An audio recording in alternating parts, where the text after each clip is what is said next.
Watching YouTube is where she streams. All that content is bursting the seams. Politics, gaming, and plenty more. Her sense of fashion you'll adore. So grab your stuff and hop aboard. We're going straight to Jack's Discord. Viva Bojack, Viva Bojack, Viva Bojack, Viva Bojack, Viva Bojack, Viva Bojack, Viva Bojack, Viva Bojack, Viva Bojack, Viva Bojack, Viva Bojack, Viva Bojack, Viva Bojack, Viva Bojack.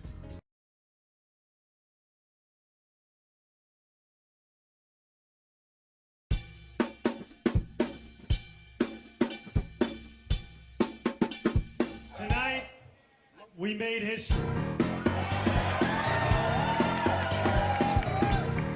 In the words of Nelson Mandela, it always seems impossible until it is done.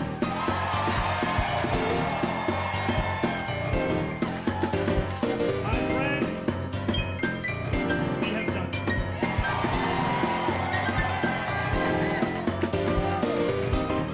I will be your Democratic nominee for the mayor of New York City.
Come. I found over 1,700 times in the Word of God where this word is used, come. And that's not coming and the rest of the comes, but that's just come.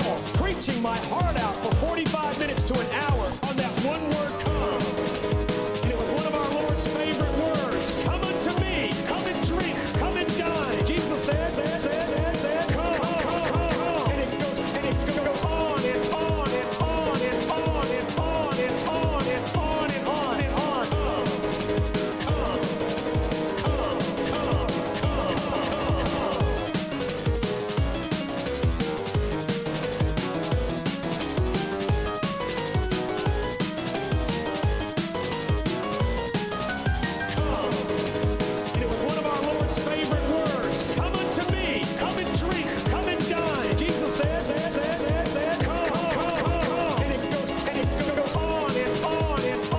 on and on and on and on and on and on.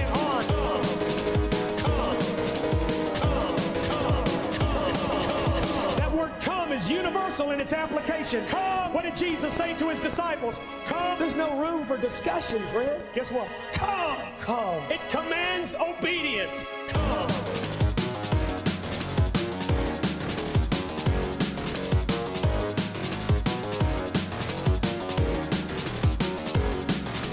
How many of you had the Holy Ghost come in you? He was crucified for you. He died for you. He did everything for you. It's time for you to... Oh!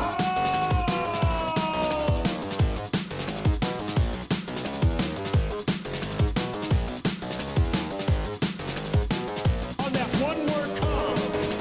And it was one of our Lord's favorite words. Come unto me. Come and drink. Come and dine. Jesus said, come, come. And it goes on and on and on and on and on and on and on and on and on.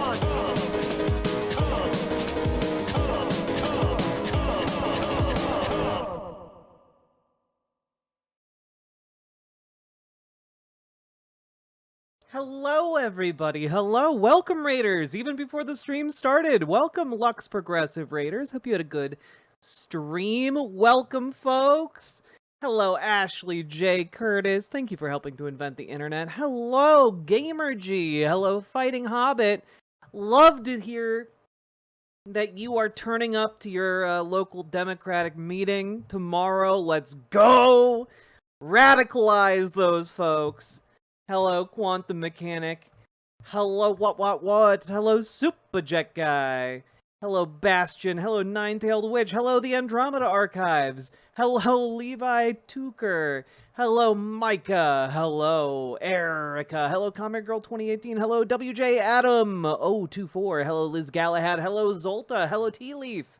Hello, Abyssal Anath. Hello, Forlorn 79. Hello, Quiet Kitsune. Hello. I'm not happy. Nonsense happening in DFL/DSA, hoping for a good outcome. Yeah, the girls do be fighting. Hello, Trains and Bullshit. Hello. How we doing, Somniostatic? Howdy, howdy, folks. Oh, not your name rhymes with hooker, not snooker. Gotcha. Well, Tooker, Levi Tooker, thank you for your patience. Hello, Jess. I spent so much time updating my address in so many places, and I had to go on the on like the support lines to like change various information about myself. It was really, really frustrating. Hello, Paladin Lost. Both my favorite streamers have a song about cum, which isn't a lot, but weird that it's both. I'm making zucchini lasagna. Nice. Hello, Jackie. I'm trying a new cherry lime mixer. Should I use gin or vodka? Ooh, that could go either way. Who's up living in fascist dictatorship? Hey, it's all of us. Hello, Blueberry Bumblebee. Hello, B. Parker. How we doing, folks? You even need like a new... Yeah, it's such a pain in the ass to move.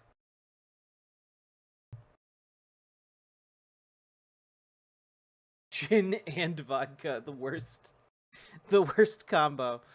God. You know, we're gonna have kind of a rough stream, and I don't know how much juice I have tonight, just because I've been so busy. I'm kind of running on empty, you know? Hey, Bab67, doing okay? Just enjoyed some wine? Hell yeah. Hello, Ancom Jane. Howdy, Canna Bob Rex. Pretty good. Payday Friday, making caldo rojo. Yum. Yeah, true. I did only move in the same state. I can't complain. There are a lot of people moving out of state. What's the thing they drink and It's Always Sunny where they go to the World Series? Hello, Profane Priestess.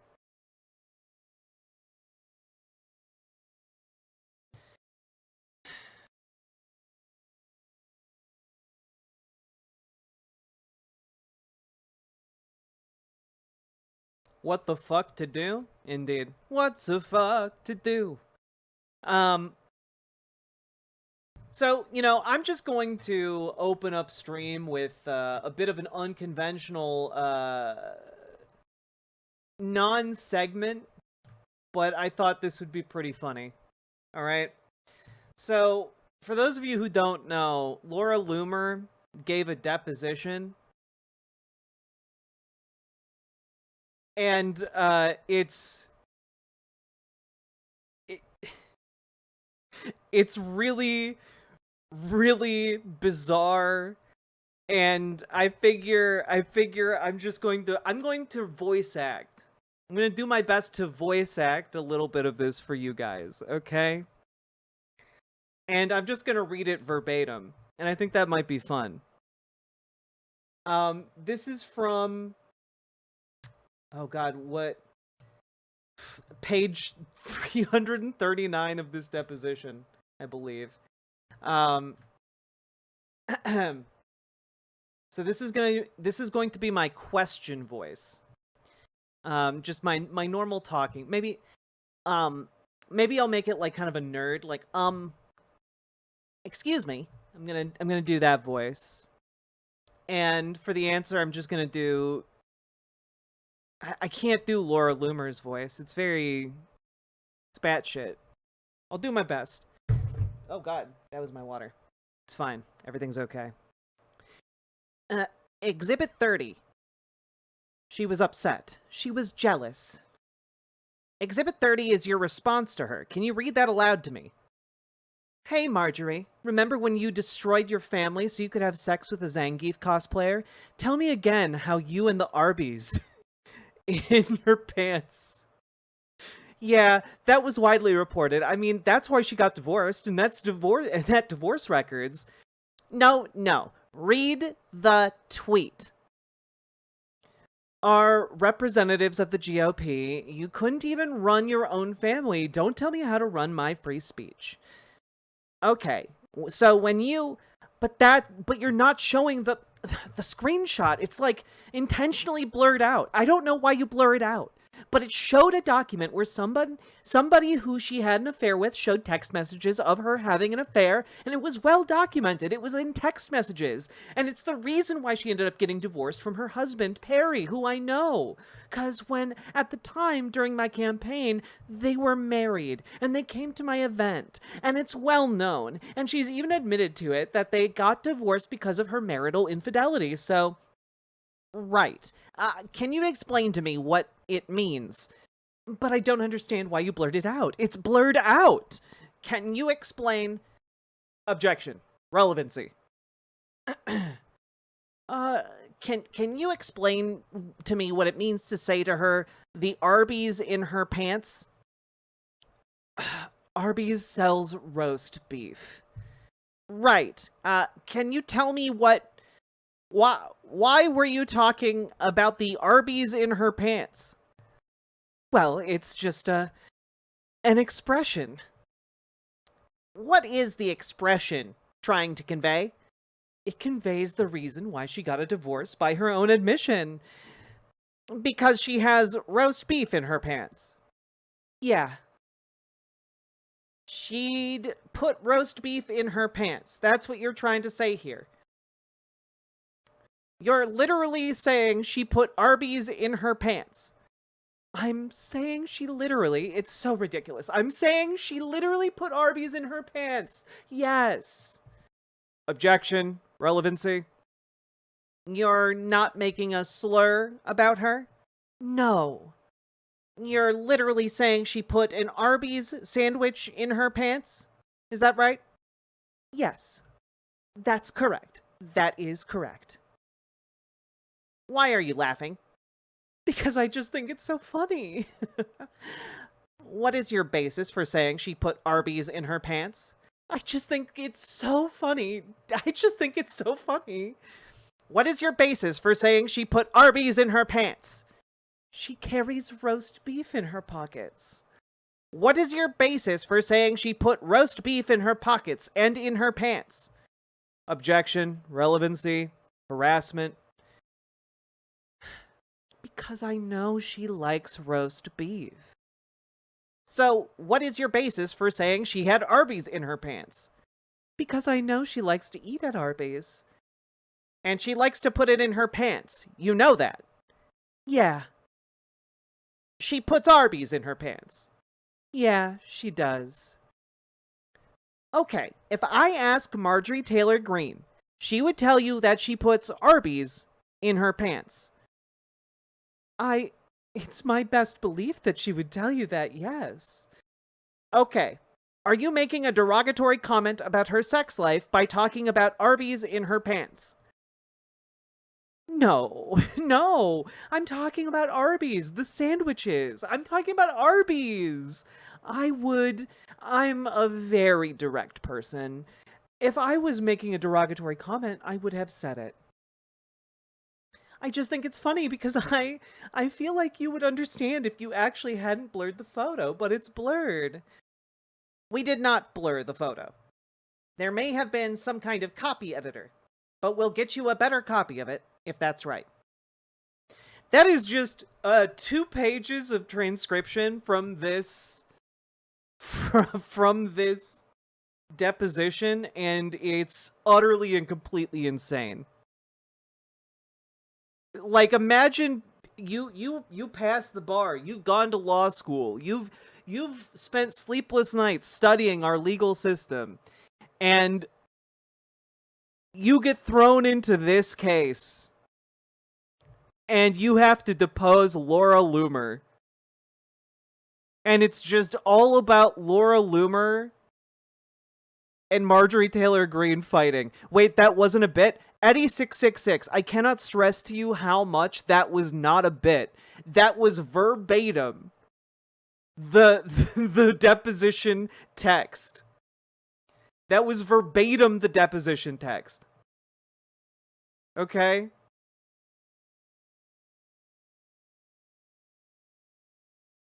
By the way, that it's from her court case against Bill Maher. So, you know, unintentionally, this is the funniest thing Bill Maher has done in maybe his entire life. Is that supposed to be the whole conservative weird belief about roast beef vag because that's hella weird? Yes, it is. It is the conservative belief that women who have a lot of sex turn their vaginas into roast beef. Laura Loomer is just making trying to make a derogatory comment under the radar about Marjorie Taylor's vagina because she is allegedly sleeping with so many other people. Like, the idea is she has had so much sex outside of wedlock that it has turned her vagina into the visual equivalent of roast beef. So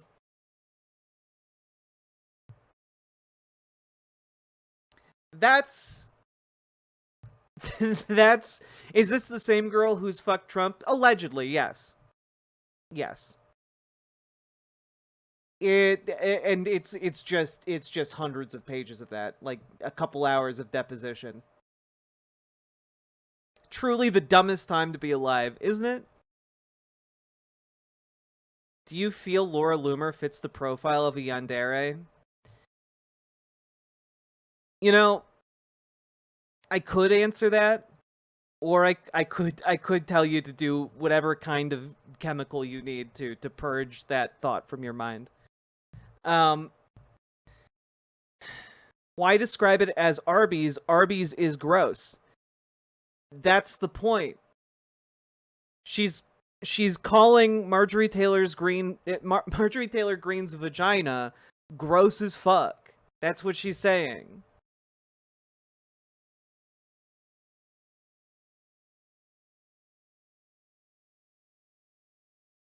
It is not a compliment.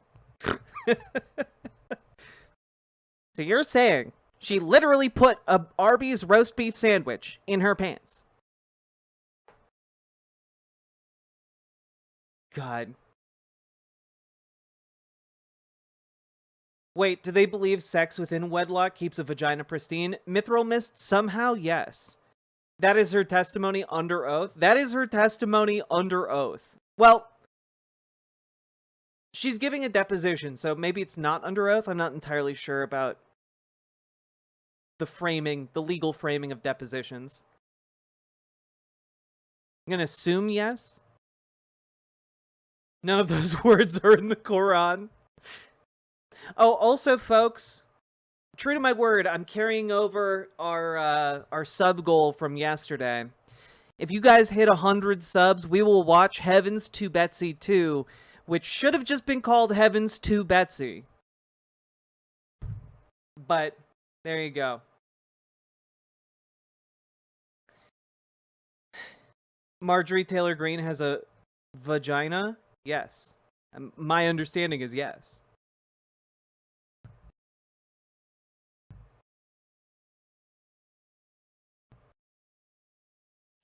God, can I just... I'm gonna read out one more page. Just gonna read out one more page, because... Damn. It's so good. Yes, that's my social media. And when you publicized it this time, did you put a link to your Give, Send, Go? Yeah, of course. I'm not a millionaire like Bill Maher. I'm not worth billions of dollars like HBO, and my tax records prove that, which you have. Those are confidential, of course. And I'm not rich. I'm not ashamed that I'm not rich.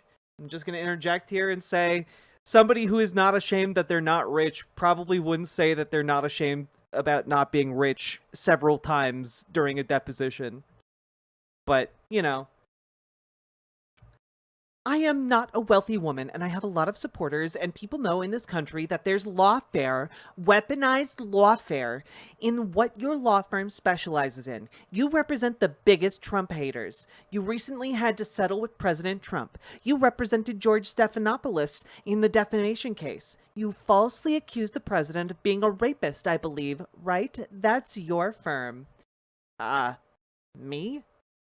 Well, your firm represented George Stephanopoulos, and you guys had to settle, which surely you know. You had to give the president $15 million to his presidential library because you advertised that you actually go out of your way. Your law firm solicits Trump haters and Democrats who spread lies about the president, including the Steele dossier, which was a lie paid for by President Trump's opposition, lies that he's a rapist. You represent CNN, which has also spread lies about the president, lies about me. And so, of course, I have the right to defend myself, and I have every right to post a link to my Give, Send, Go to ask my supporters to help me cover the cost of this very expensive litigation. So, Miss Loomer, my question that speech was actually, did you post a Give, Send, Go link, which is a yes or no question? Yes, I posted it. Like, it's just, like, psychotic. Absolutely psychotic behavior. Like, that was just one answer from her to a yes-no question where she unprompted talked about how she's definitely not self-conscious about, you know, not being one of the rich people. I mean, damn. I feel so bad for the attorney having to interview her. Yeah, imagine being a normal person who has to interact with Laura Loomer. Disgusting.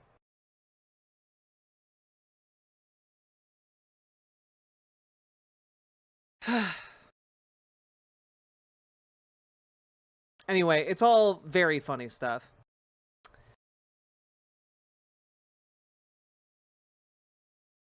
How we doing tonight, folks?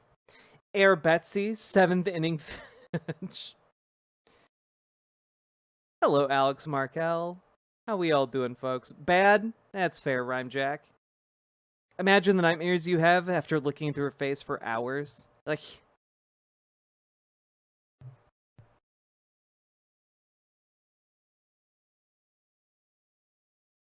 I am liking all of your pitches for an alternative title to Heavens to Betsy, too. And I appreciate all of you.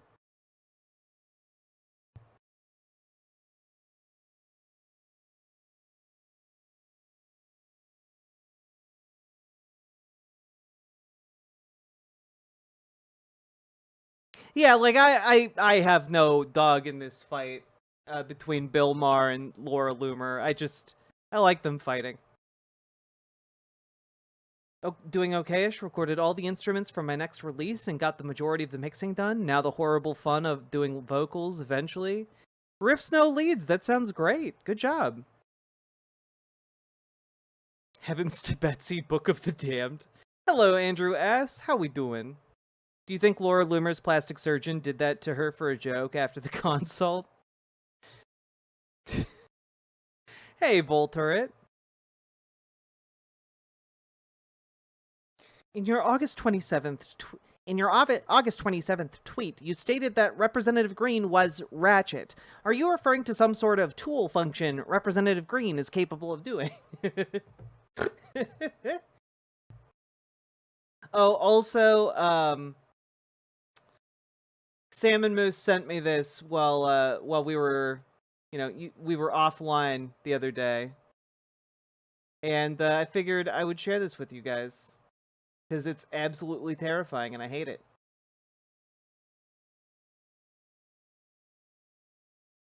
Anyway, this might be the birth of a little bit new analog horror. Let's check it out.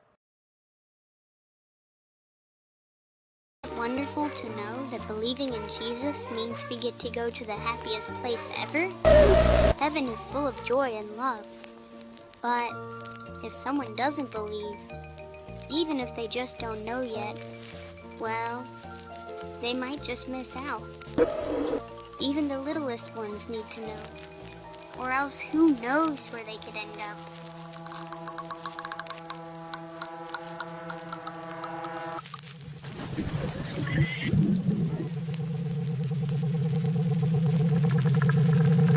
The shepherd disciplines the ones he loves.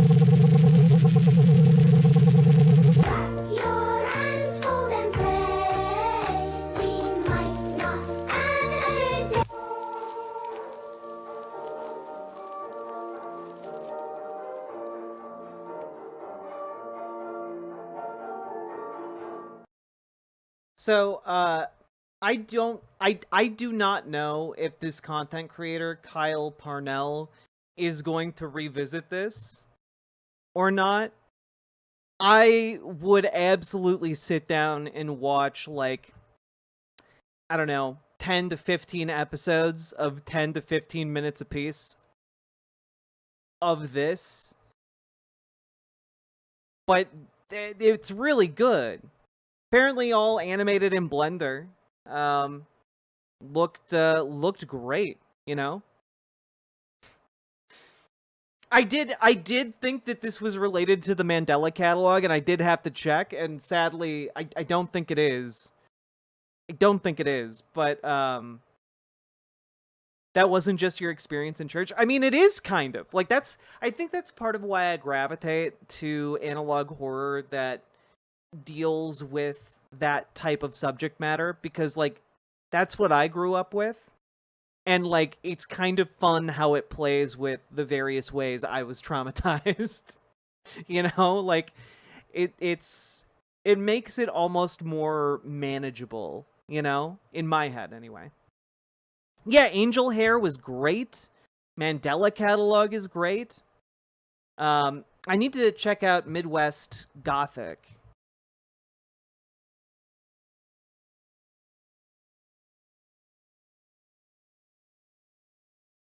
And it makes it a form of agitprop, kind of somniostatic. Praise the Lamb, Cult of the Lamb. We need to finish Cult of the Lamb one of these days.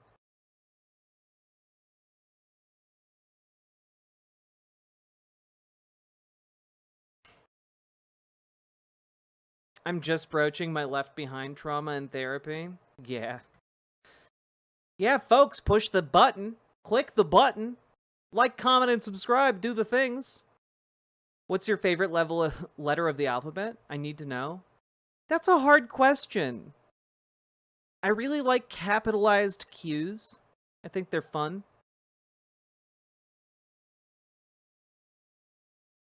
I really like the cursive letter G. I think what is pissing me off the most about fascism being here is just how ready so many elements of society are to just try and ignore it and pretend it isn't there. Yeah, right?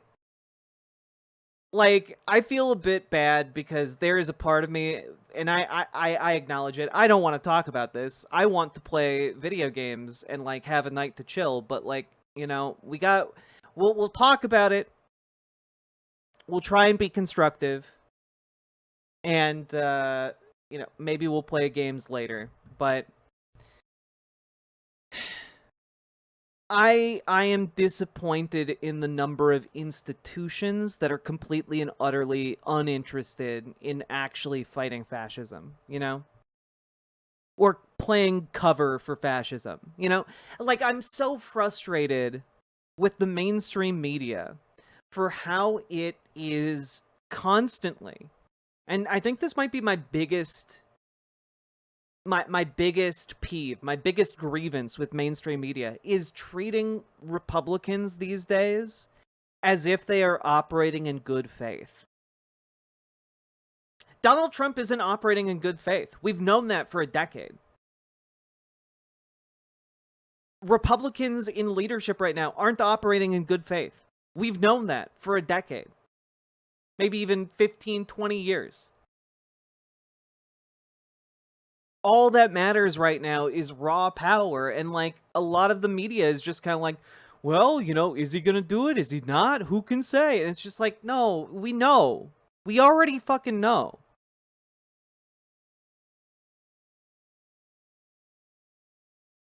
Can you do me a favor? Just bought an Apple Watch. Can you please tell me I'm a fucking disappointment like my dad would? Why would I say that for getting an Apple Watch?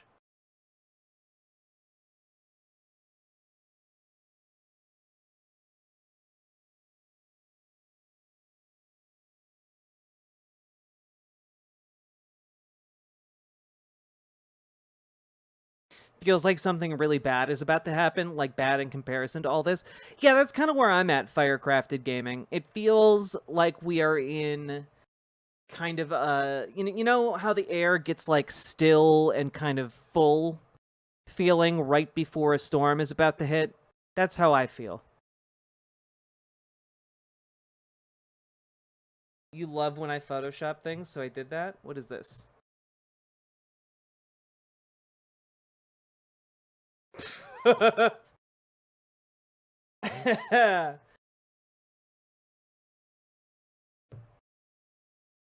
This is weirdly good.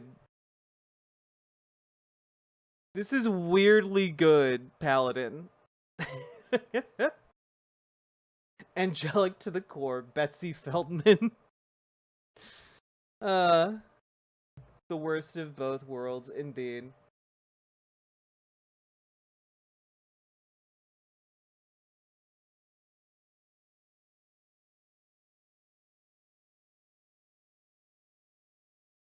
Well, yeah, no, Andromeda Archives, that's kind of, it's what I was attempting to touch on the other day.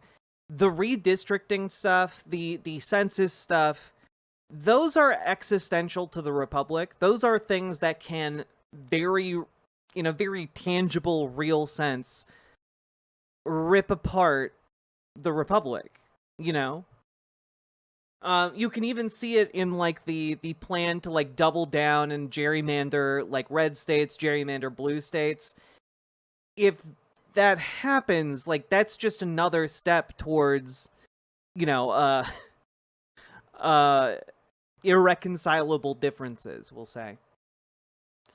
And it's really, really disturbing to see it go beyond that, you know? It's really not great.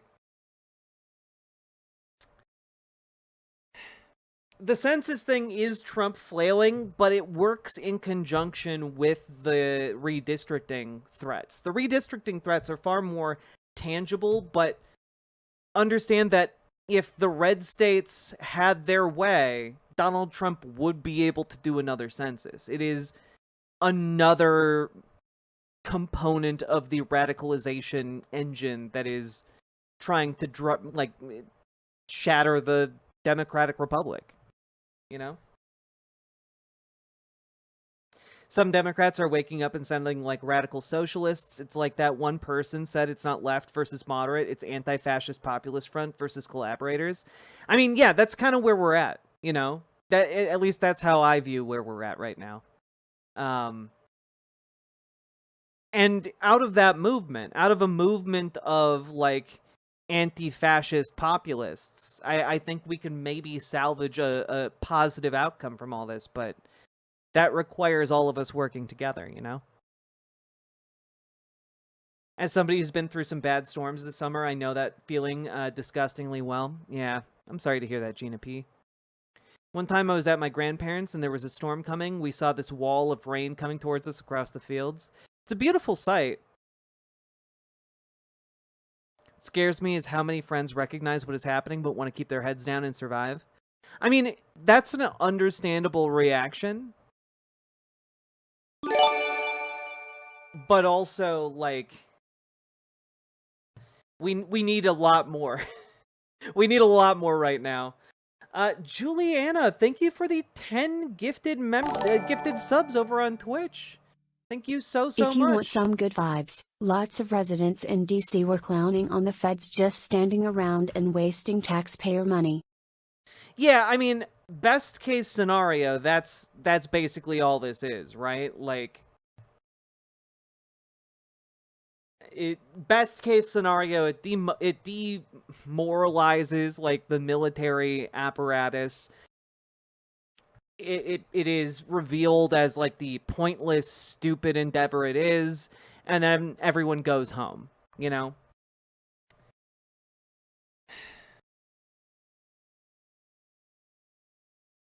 Just to go back to the question about a favorite letter of the alphabet, I was lurking. I do have a favorite word, kerfuffle. Kerfuffle's really fun. But if you watch Jack, you're well aware this is part of the Project 2025 plan because she covered the shit bout of Project 2025. I did. I covered so much of it.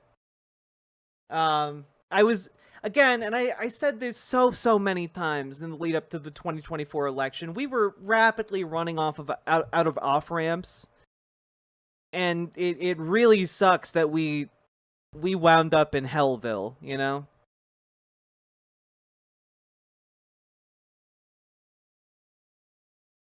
Keep yelling at the local Dems. I mean, that is the best point of leverage many of us will have. You know, local Dems, local DSA, organizing locally in those blocks is what is going to be our best bet out of this, you know? Can we just take a moment to marvel at this big sweaty, you know, actually we'll just jump into the segment. We'll just jump into the segment, okay?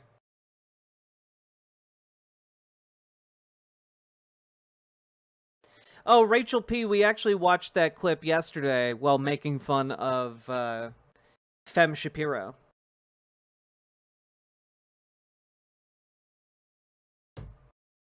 Also, before we jump into the segment, I'm just going to pat myself on the back. I have learned to tolerate salad. And I know that doesn't seem like a big achievement, but I actually feel really accomplished about that. I grew up in a household where we only ate, like, microwave dinners and like canned soup and like, it was not a health-oriented upbringing. But my partner has got me to try progressively more salads. And I finally learned the joys of eating like a chicken Caesar salad. And tonight my partner made me like such a good chicken Caesar salad with like a buffalo dressing on it. And it was spicy and delicious. Had little crumbles of cheese on it, and it was so fucking good. It was so fucking good. So, I don't know. I'm a little pat on my back for stepping outside of my comfort zone and trying something new that is going to be better for me. And I think that's good. I'm really proud of the fact that I'm trying and succeeding in changing and growing. And I think that's, not to project, but I think that's the kind of energy we all need to be bringing to the table right now. Because you don't have to like go out there and be the leader of the revolution, no one is asking you to do that. But what people are asking you to do, each and every one of us, is to get slightly outside of our comfort zones, try some new things, and attempt to make not just ourselves better, but our communities better. And if enough of us do that collectively, we can do anything. We can do anything. Can I, though? Yes. Fundamentally, we must believe that we can do better. I'm going massively outside of my comfort zone to get involved in my county state politics. Hell yeah! Caravalmajar! Let's go! It's thanks to you. Thank you.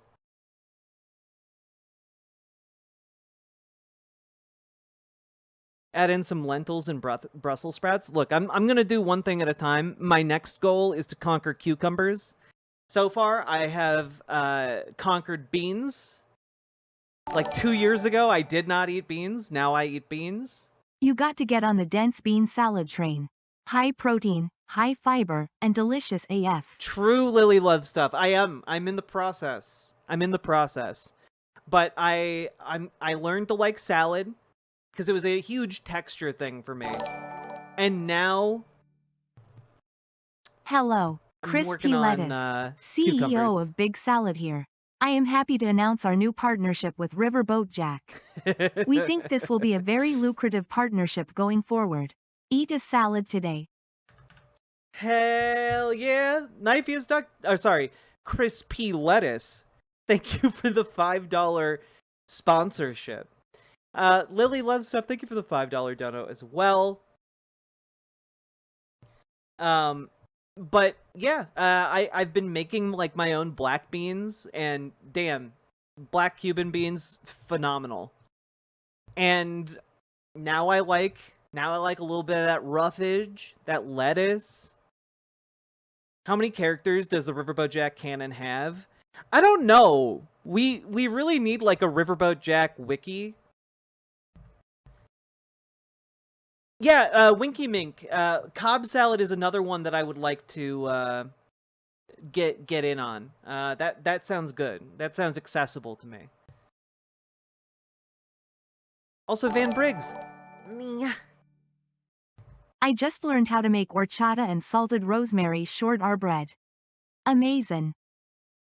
Wait, is that... First of all, Sake Tanuki, thank you for the 5 tier 1 subs. But second of all, is that a bread that is both salted rosemary and horchata? Or are you saying you learned how to make horchata and salted rosemary shortbread? Because both those things sound ballin', to say the least. Do people still say ballin'? But I fucking love horchata. I love horchata so much. If you guys ever want a top tier like snack that's really, really easy to make some horchata Rice Krispie treats.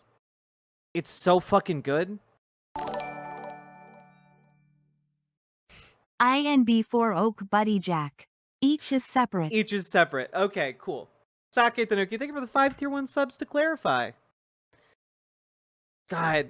Okay, this is gonna be really, really stupid, and I just want y'all to understand that I'm not saying this is the pinnacle of horchata, but my introduction to horchata was Rockstar energy drinks used to make a horchata flavored Rockstar, and I don't know if it was any good or not, but that is what made me like horchata, and now I drink it when I have the opportunity. It's so fucking tasty. Ballin is so 2005.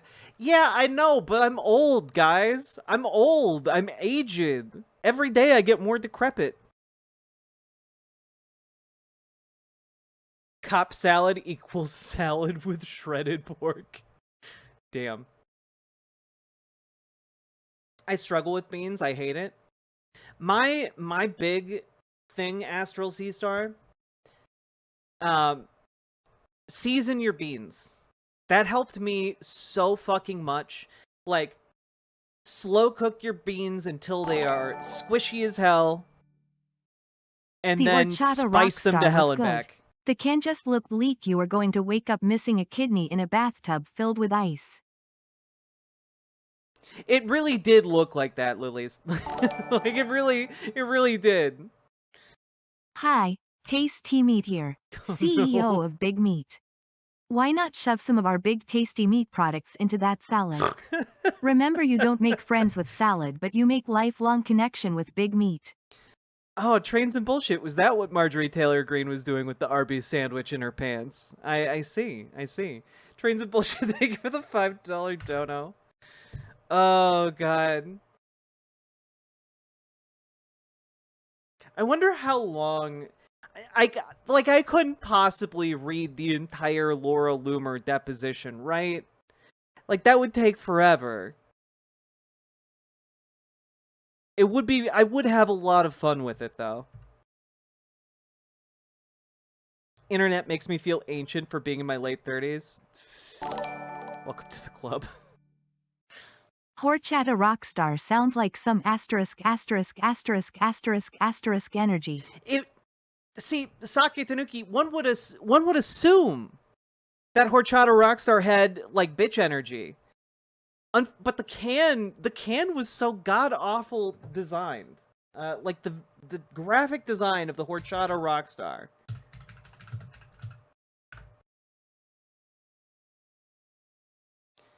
And honestly, it's not even like the can graphic design was bad, but like the color scheme. Like this, I'm sorry, I look at this can and it does not scream to me it has delicious, like, vanilla spiced drink inside. It doesn't say that to me. It doesn't say, hey, it would be a really bad idea for you to combine this with alcohol. It doesn't say that. I want horchata energy drink now. I mean, it's fucking slapped.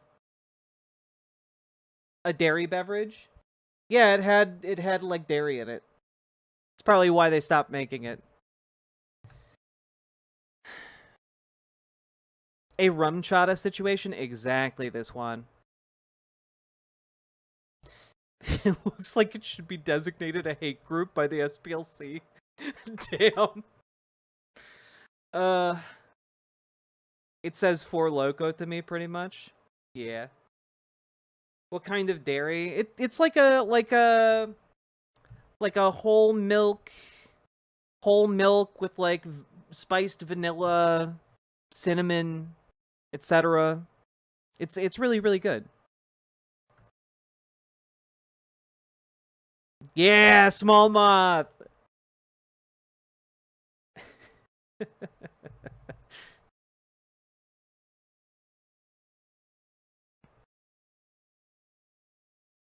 All right.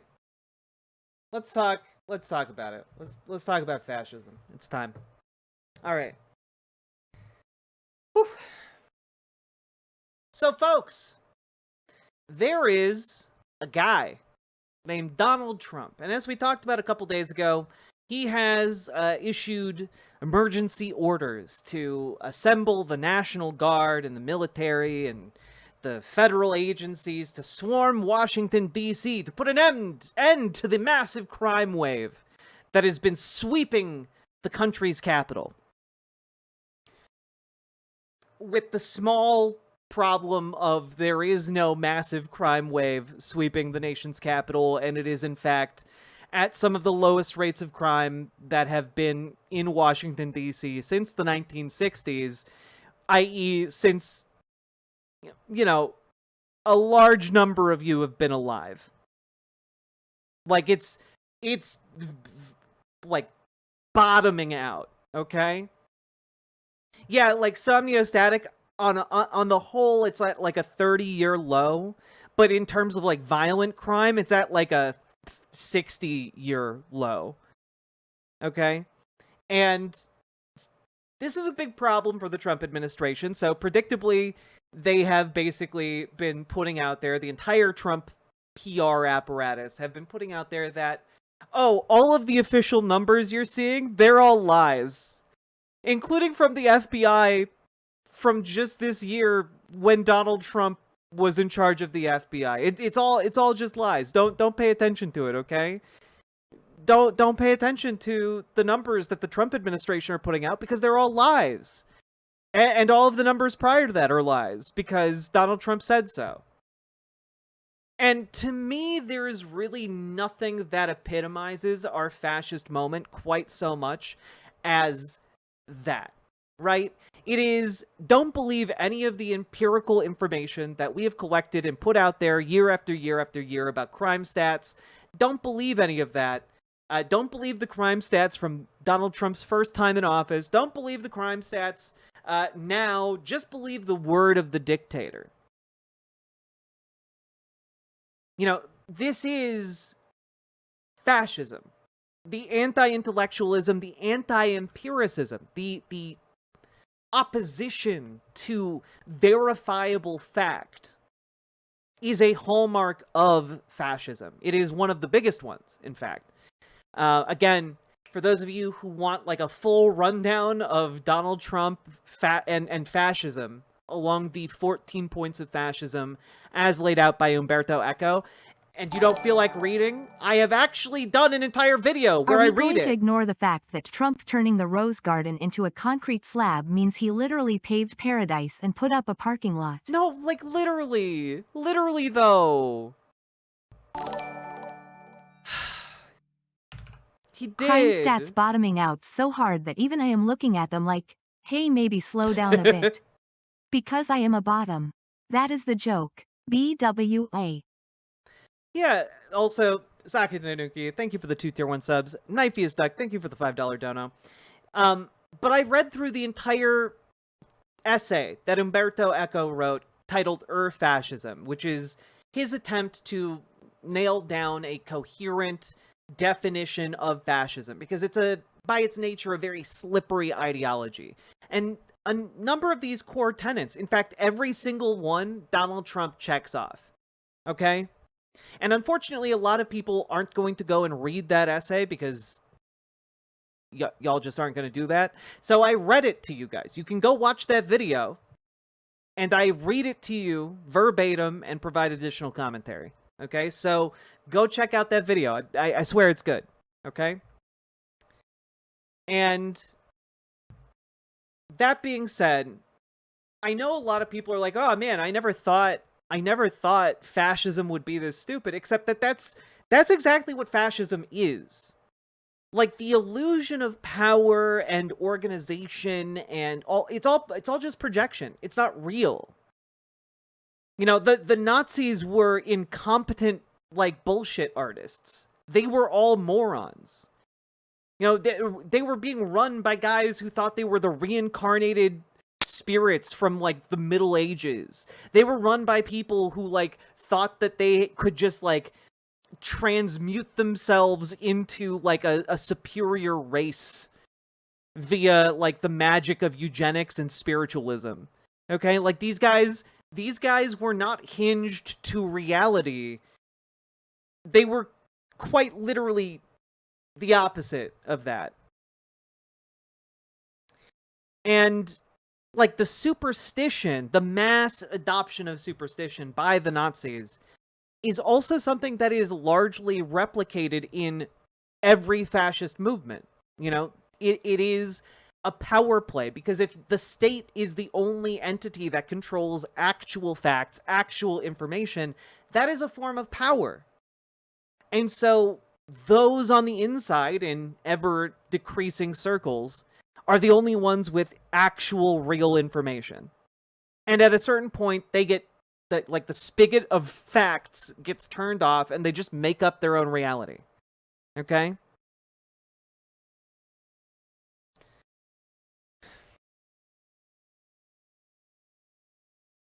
I don't know why it's even important to point out it's fascism. Literally, the reason it's important is because we need to activate the liberal base.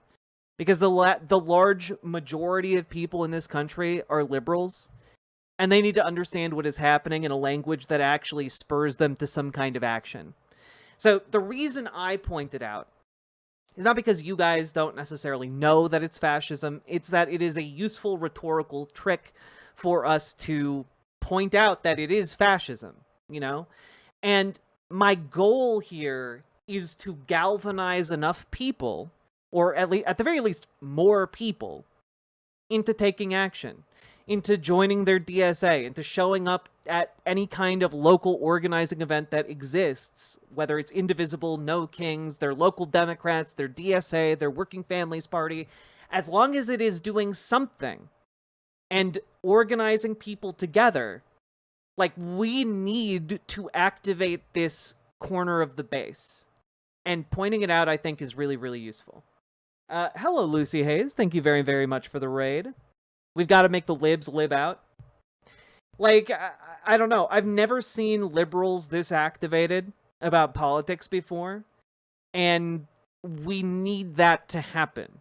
Because by activating them, it also makes it easier for us to radicalize them to our positions.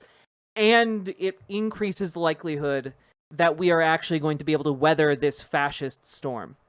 Okay? Yeah, get to know your neighbors.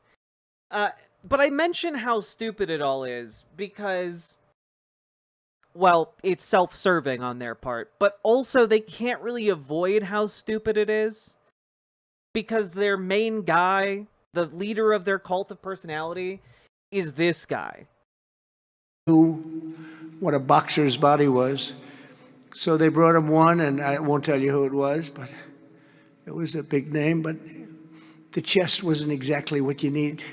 One shot and your heart would pop out. That wasn't too good. Then he did another one. He was fat, sloppy, but had a good face. Then he did another one and another one and another one. And he turned it down. He wouldn't take $1 million. He wouldn't do it. And it turned out that when they saw him, they said, you know, you'd be actually pretty good for this role. And he had never done this before, anything like it. But think of it, he turned down $1 million. He had nothing. He refused to let somebody else play. He didn't want to play it. He wasn't originally, he did it as a writer. But he ended up playing it because he couldn't find anybody else that fit the role. And who knew what would have happened? Yeah, genuinely, this man, his brain is gone. You know, like, they need to embrace the anti-empiricist nature of their movement because this guy is just completely gone. His brain is gone. He can't list specifics. Is he talking about Sylvester Stallone? I think he's talking about Sylvester Stallone. But then again, he avoids mentioning any specifics about any of this because his brain is just cooked. Yeah, he's just like Hitler doing all that math, except that this guy is just doing all that dementia. His brain is Swiss cheese. I mean, and that's charitable to... Sorry, that's uncharitable to Swiss cheese. But it doesn't matter, because the Republican establishment is excited. They are rock hard at the idea of deploying the military on cities across America, that, you know, specifically weaponizing the military against their political opponents. This is, again, fascism. What we're seeing here is deeply fucked up. What we're seeing here is a deliberate attack. And what we need right now are politicians and leaders that are actually going to stand up to this. That are going to say no. That are going to say, all right, you gerrymander, we gerrymander a billion times harder. You going to try and deploy troops? No, we're going to block that. We need people who are willing to stand up and not just like meekly survive until 2028, but actually fight and thrive and carve out peace in this falling empire.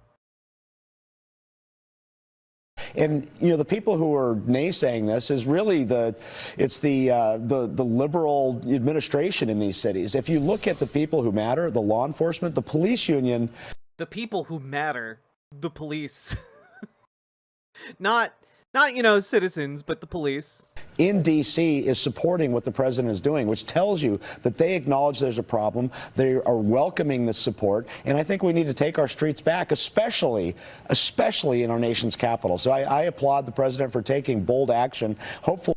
I mean, like, I just don't understand. I don't, like, even looking at these numbers put together by Fox, right? Homicides in Washington, D.C. by year. In 2024, 187. So because there were 187 murders in Washington, D.C. last year, we need to mobilize the National Guard and flood the entire city with the military. That doesn't make any sense.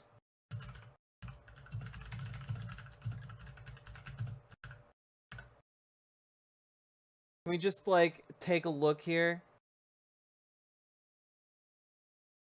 Yeah, as of July of this year, Memphis, Tennessee has had higher murder rates than any other city in the United States.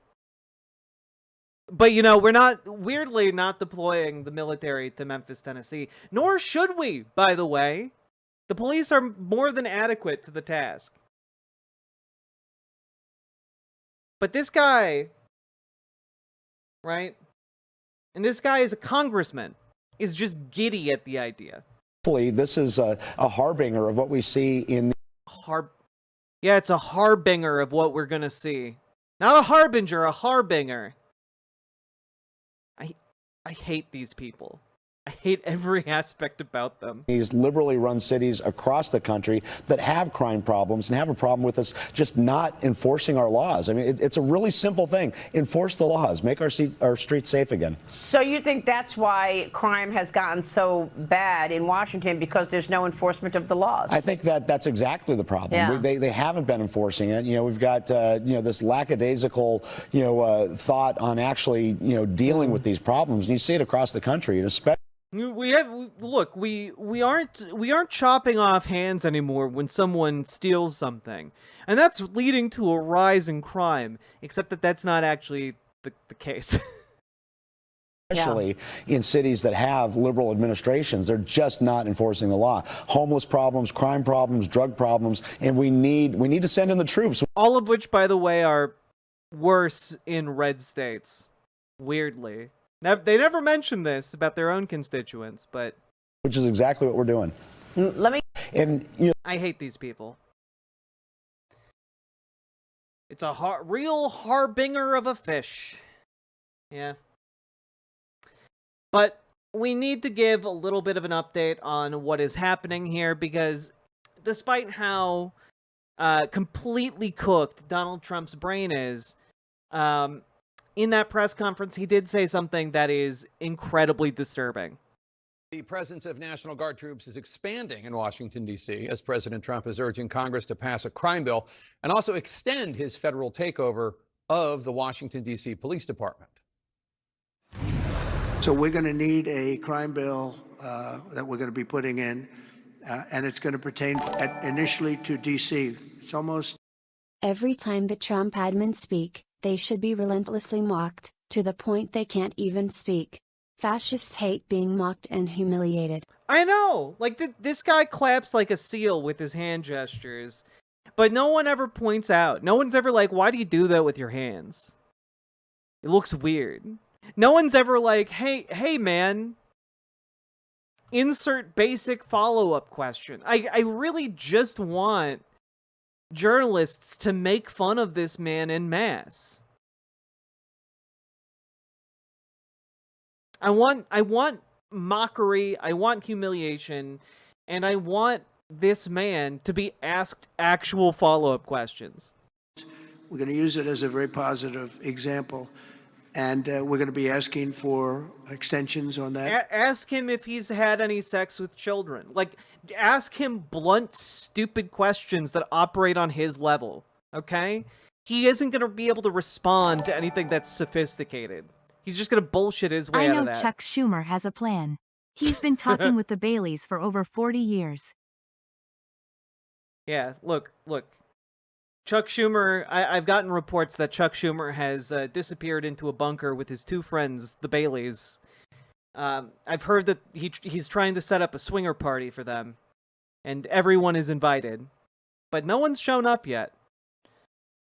So weird.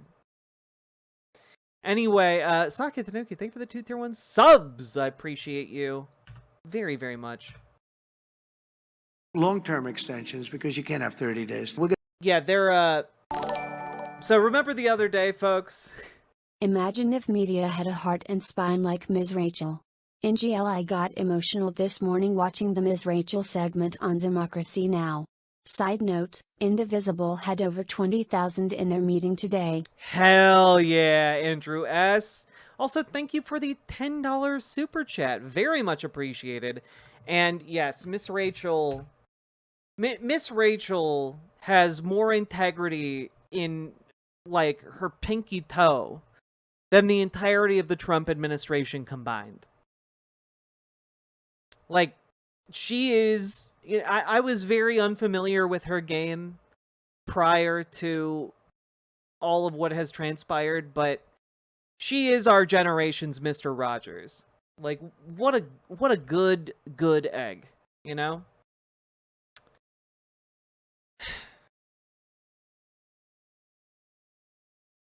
Miss Rachel did just comment on Instagram. She thinks billionaires are immoral. Good for her.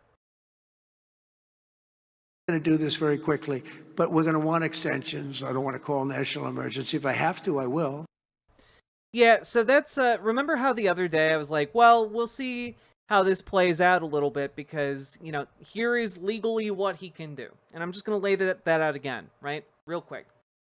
Legally, what Donald Trump is able to do under the Home, you know, the Home Act is essentially he can, for 48 hours, mobilize the military to take up positions around Washington, D.C. He can also, if he alerts certain members of committees in Congress, deploy the military, deploy the National Guard for 30 days. What he is talking about in this speech is going beyond that 30 days. Trump loves extensions. That's part of why he was on Little St. James. Damn, Sake Tanuki. Thank you for the 2 tier 1 subs and the fire. I've heard it's ramping up tonight. Yes, the Andromeda Archives, the National Guard rollout is going to be unfolding in greater and greater numbers throughout the night.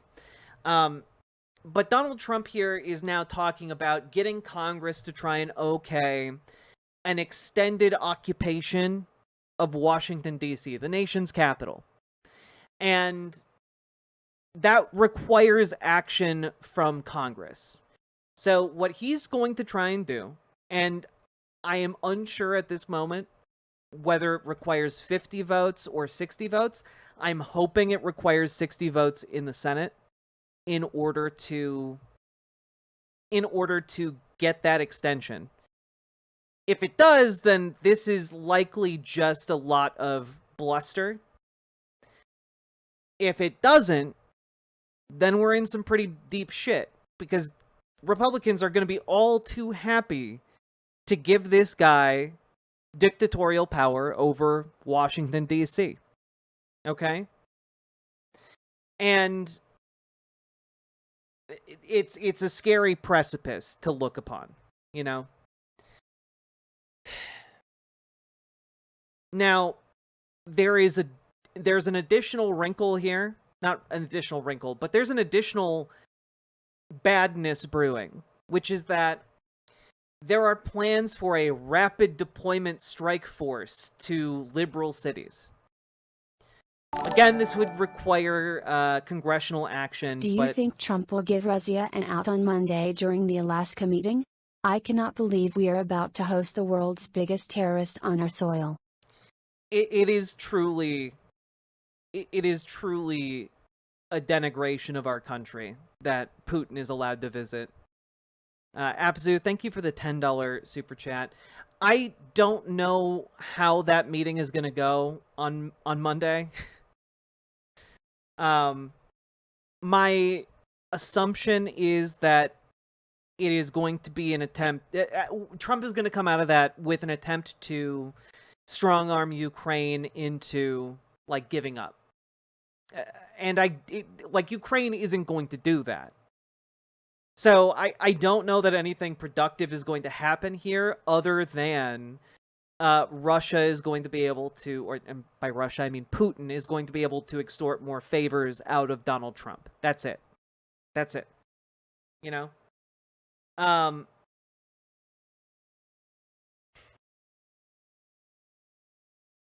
Truly disgusting hog behavior. But Trump is planning right now to deploy a rapid response strike force. He's made these plans with the Pentagon. The idea would be that there is approximately, 1,000 troops that get rolled out in waves of 100 to different cities around the country. This is all not really going to do that much. Deploying 1,000 troops is not going to do that much in cities of millions.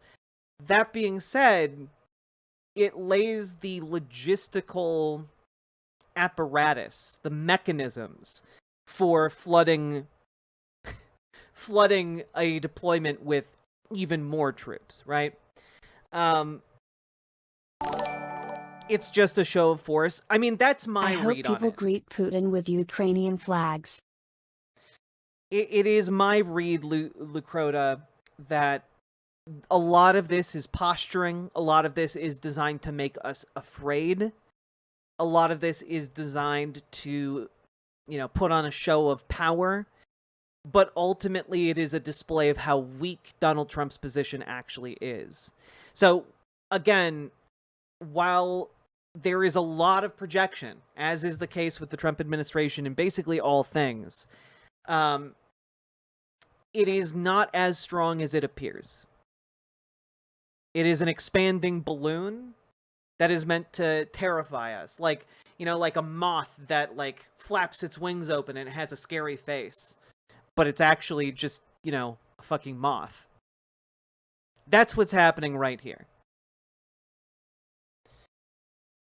Also, One-Eyed Heathen, I hope, I can't say what I hope. I'm sorry. I'm not touching that with the 20-foot pole. Thank you for the $5 super chat, though.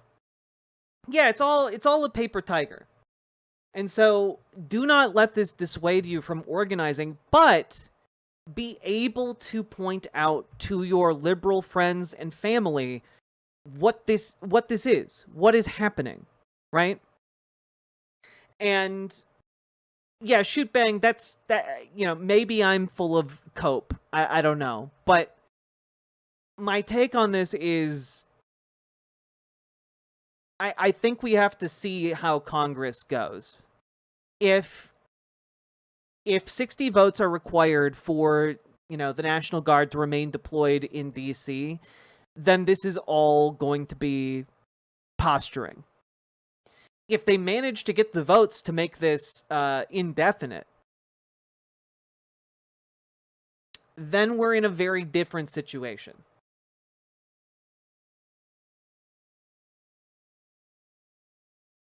I'm also very dangerous and poisonous. Don't eat me.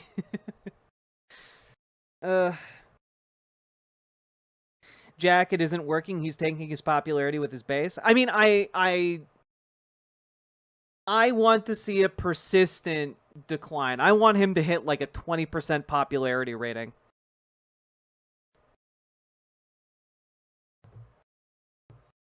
Here, let's keep watching this CNN segment because it gets a little bit worse. Brian Todd's in D.C. Brian, are you seeing a larger number of National Guard troops on the ground?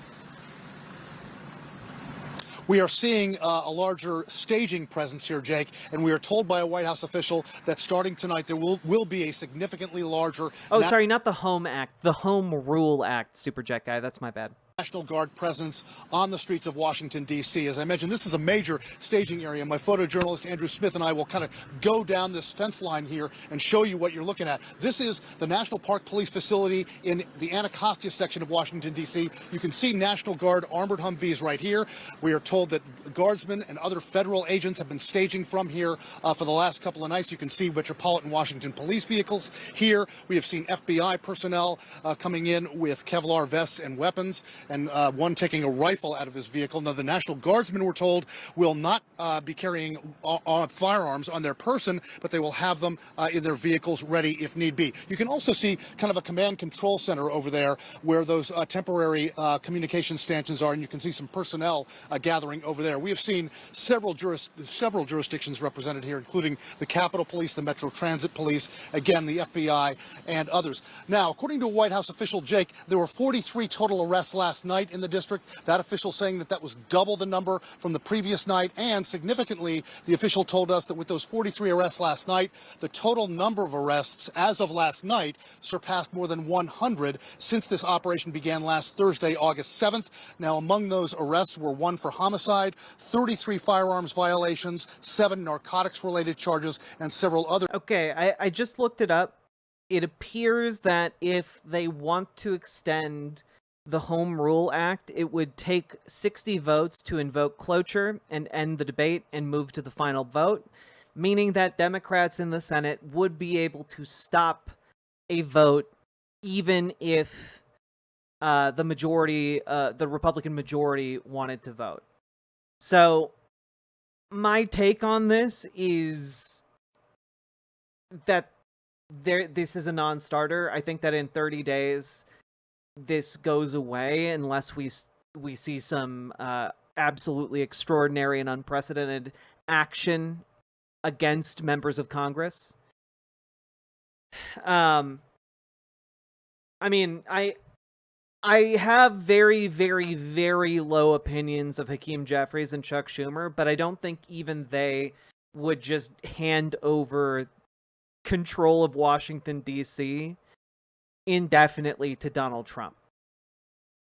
If we get out of this, D.C. needs to get 2 seats. Oh, onions, 1,000%. If we get out of this, we need like... If we get out of this, we need Medicare for all. We need housing first at the federal level. We need like student loan forgiveness. We need free college education. We need like all of that. Plus we need like Nuremberg trials for these disgusting fascist motherfuckers. And we also need statehood for DC, very least. At the very least. You know? God.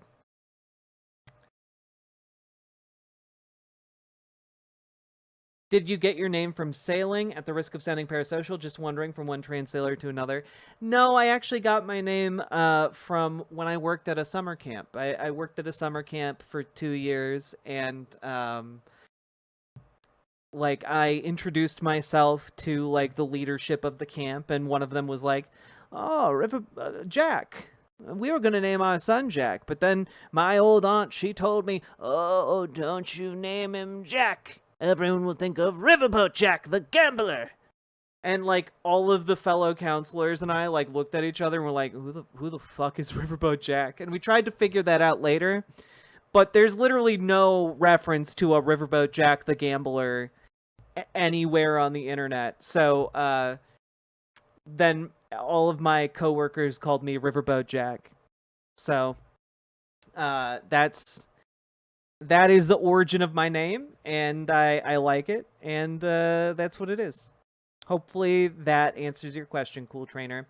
And statehood for Puerto Rico. I'm absolutely down for statehood for Puerto Rico, but I think it should be contingent on a popular vote on the issue in Puerto Rico. Like, there should be another referendum for Puerto Rico. Like, I think honestly, I think there should be a periodic referendum for Puerto Rico. I think that there should be, like, every 10 years they get to vote on that. You know?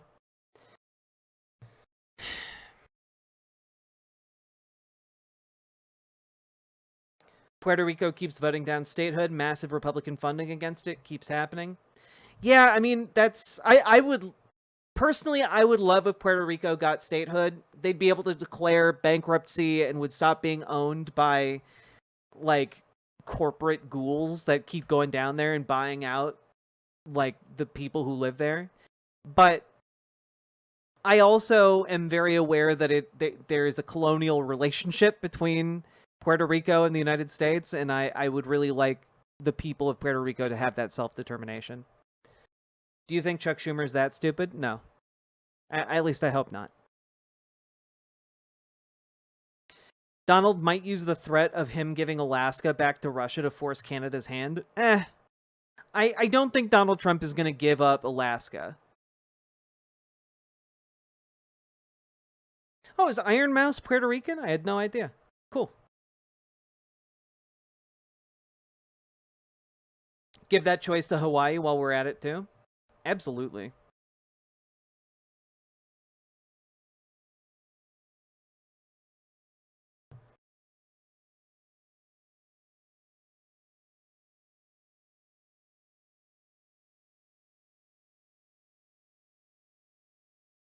All right, we got really sidetracked there. Charges. Again, we're told that, again, the National Guard presence... Wouldn't Trump ignore Congress and continue to indefinitely occupy D.C.? My intuition here is no. I don't think so. I don't think that Donald Trump has a consolidated grasp on the entirety of the National Guard and the entirety of the U.S. military to the point where, like, he could just say, fuck Congress.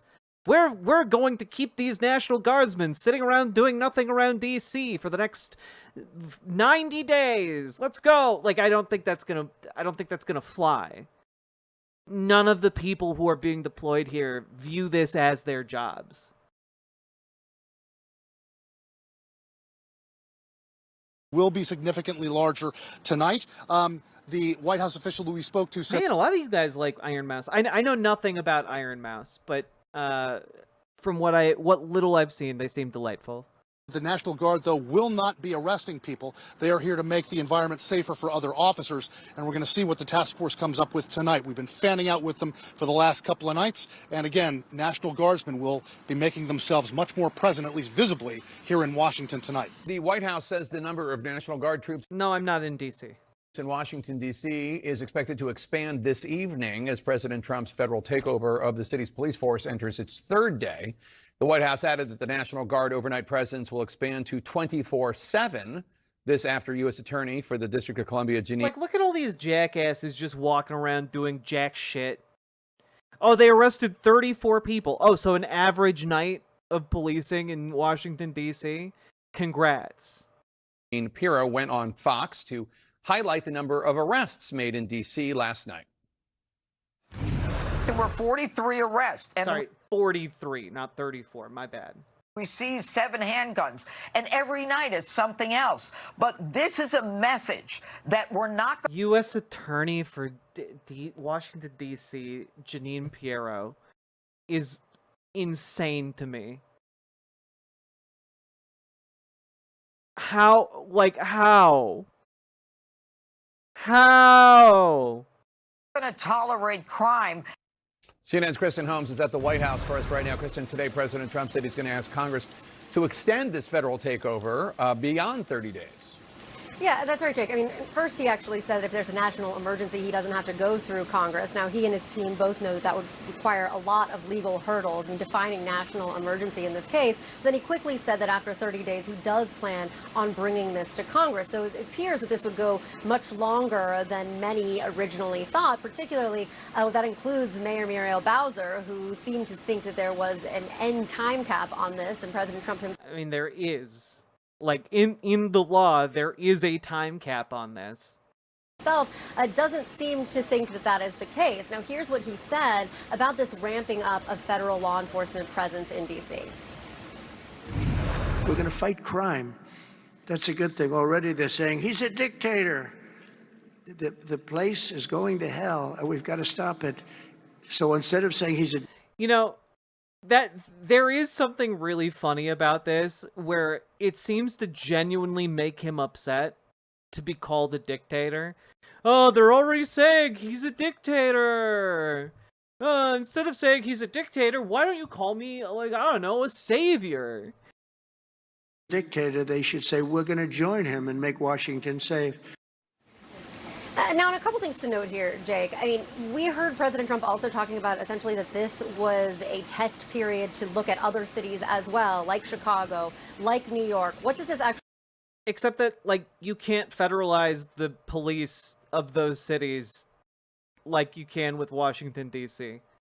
look like in the long term? That's been one of the biggest questions. It should be made clear that the jurisdiction he has to do this does not apply in cities like New York and Chicago. This is all because of home rule. There are not as many safeguards up around D.C. because it does not have statehood. So how this would actually translate nationwide, that remains to be seen. But clearly, President Trump... I want, like, I'm sorry, I want a more pugilistic coverage of this. Like, that remains to be seen. No, I'm sorry, there's no way for him to do that. Be explicit. Be explicit and be goddamn angry about the fact that this man is trying to take away our goddamn republic. This Weasley, like, bronze to hell dipshit is just making it all up as he goes. Stop assuming it's part of a master plan. Stop assuming he knows what the fuck he's talking about. Stop assuming that Republicans are operating in good faith. Stop it. Have some self-respect as a journalist. And likely some of the White House is viewing this as a model for something they will want to try in the future. All right, Kristen Holmes at the White House, thanks so much. Here to discuss, CNN senior political commentator Scott Jennings, Margaret Hoover of PBS's Firing Line, and former CNN senior... Oh, good. Scott Jennings. Fucking agent of the devil himself. Political analyst John Avlon. Margaret, let me start with you. So the mayor of D.C., Muriel Bowser, she came off rather subdued on Monday when this announcement was made by President Trump. But there was a tonal shift that many observed last night when she held a community town hall. Take a listen.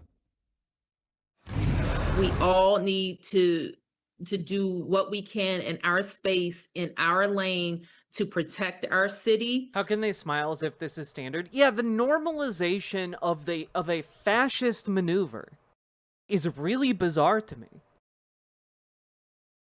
You know, like this is just, yes, we're all normal. Let's analyze. Let's do an in-depth analysis together about this maneuver. We're going to invite, of course, one Republican on, and we're going to have two milquetoast liberals, and the Republican is going to talk about how all of this is good and normal and natural, and in fact, the most normal thing to have ever happened, and the most rational thing to have happened since Abraham Lincoln. And the liberals are just going to be like, oh, well, gee, I don't know. I guess we'll have to wait and see. It's so frustrating. And to protect our autonomy, to protect our home rule, and get to the other side of this guy and make sure we elect a Democratic House so that we have a backstop to this authoritarian push. Authoritarian push. What do you make of that?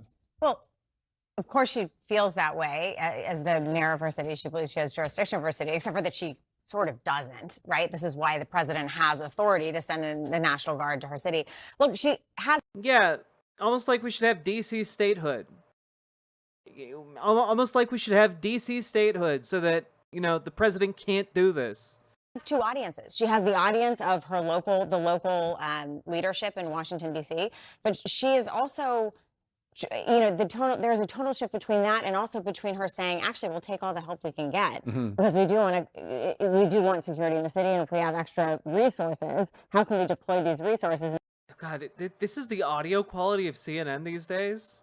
How big were the budget cuts over there, man? In a way that best streamlines, in a way that will provide more security for the people of our city. The real question, I think, if you step back, is this concern about the normalization of sending federal troops into U.S. cities. And yeah, I am really concerned about that. Thank you for mentioning that. I wonder if that should have any bearing on how you're presenting yourself and that position here on this show, on this particular network.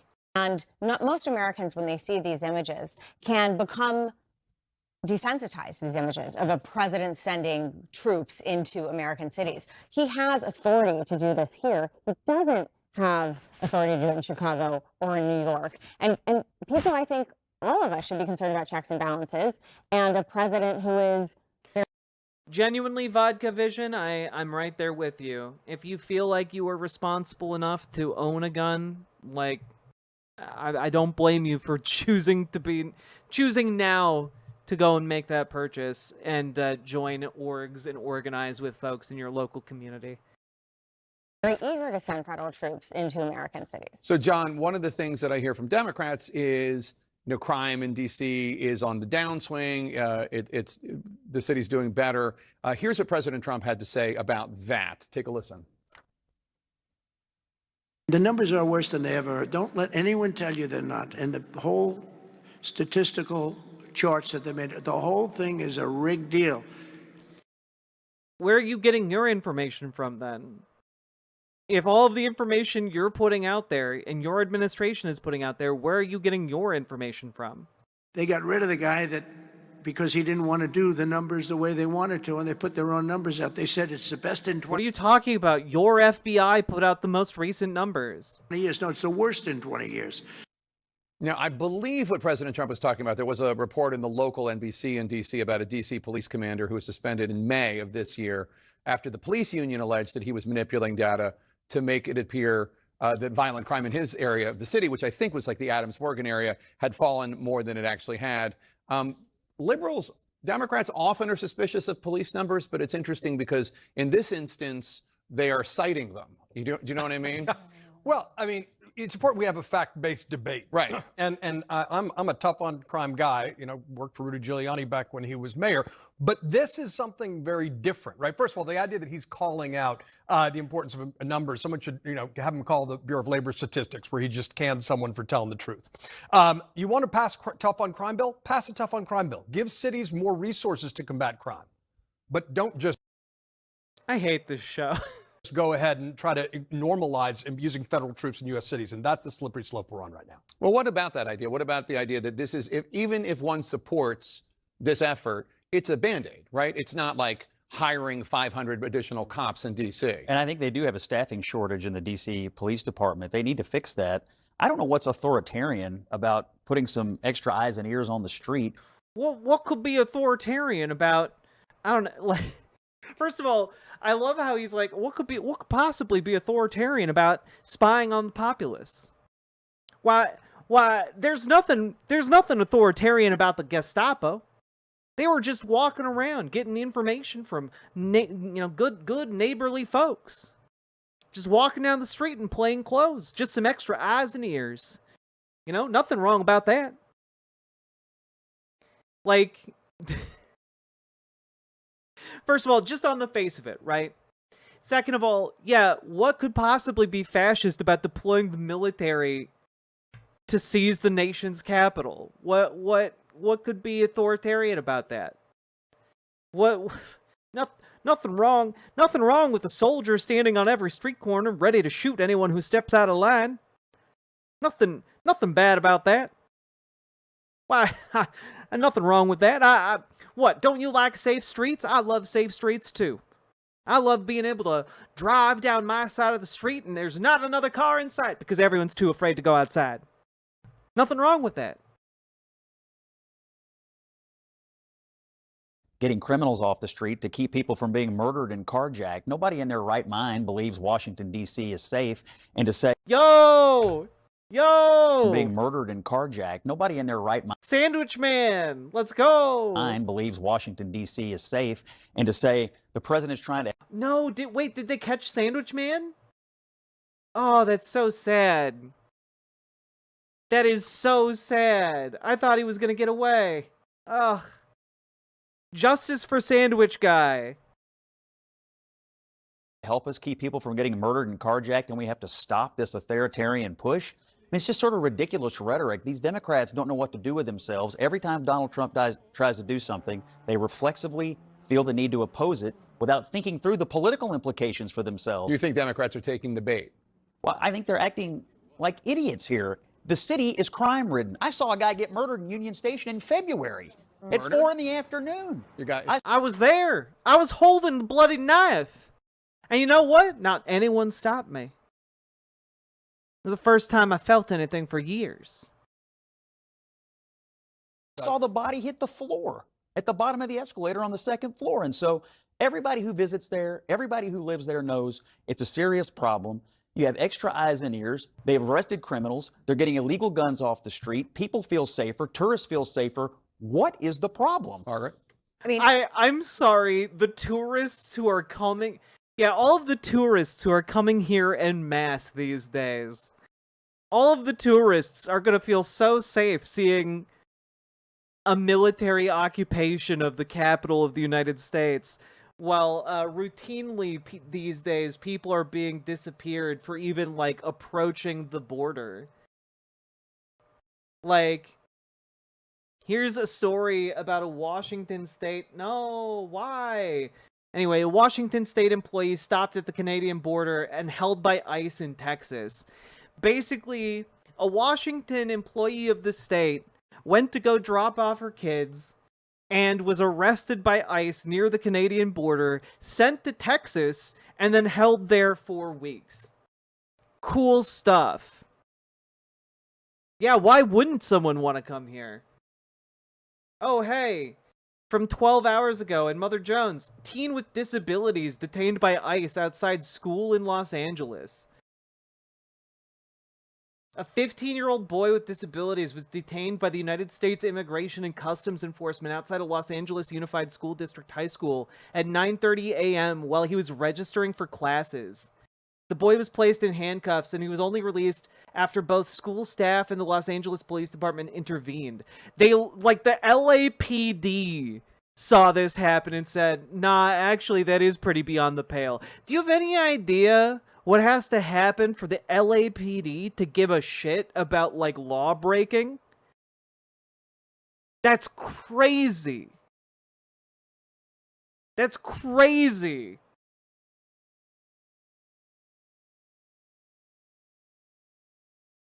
Yeah, all the people who are so eager to come here in those circumstances to pay homage to the shrimp-dicked loser in the White House.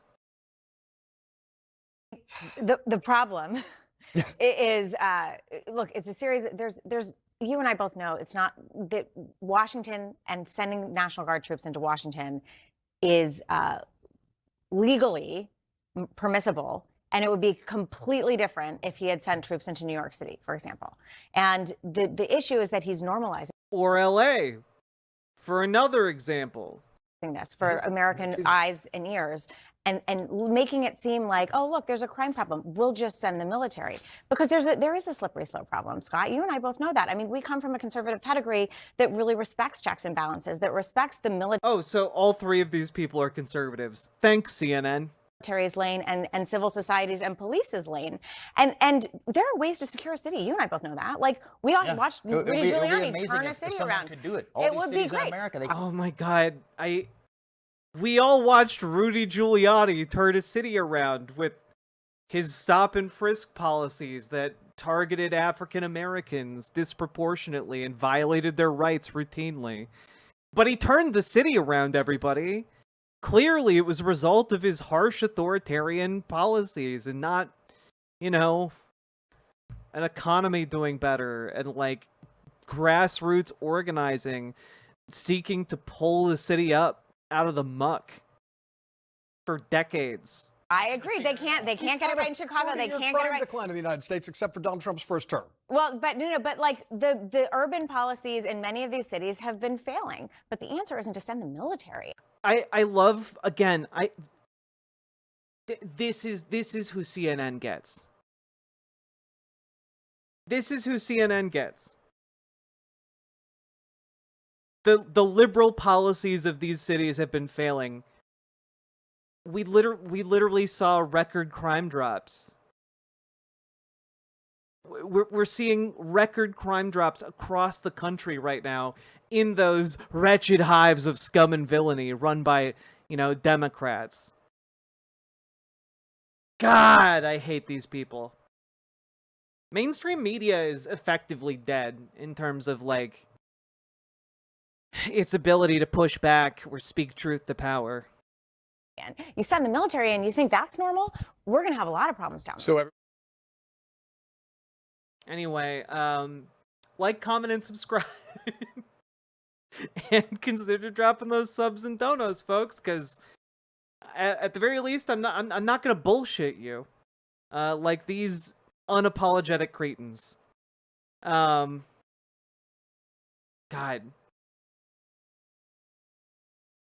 and it's so pathetic. So that's where we're at. It's obviously really, really scary. There is an off-ramp from this. It's going to come in approximately, you know, beginning of September. When the 30-day time window elapses, we'll see what happens. I think this is a non-starter as far as Congress goes, thanks to thanks to the need to invoke cloture and end arguments, requiring 60 votes. So, barring something extraordinary, like the president simply disregarding Congress entirely, I don't see this going anywhere. Hopefully that is the case. But things are so stupid right now that they might genuinely try and make this their power grab.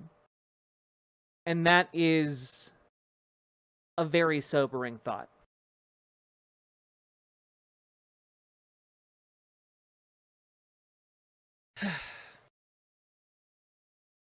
Anyway, do the things. Click the buttons. You know what to do.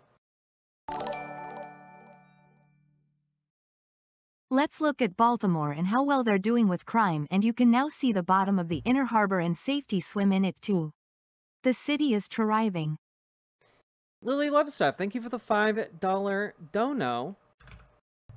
And yeah, I know that the far right wants this to be the Reichstag moment, but there are some very clear limitations to the power that is being exerted right now. And again, a lot of it comes from the fact that Washington, D.C. is not a state. It does not have state-level protections. It is directly under the authority of the federal government.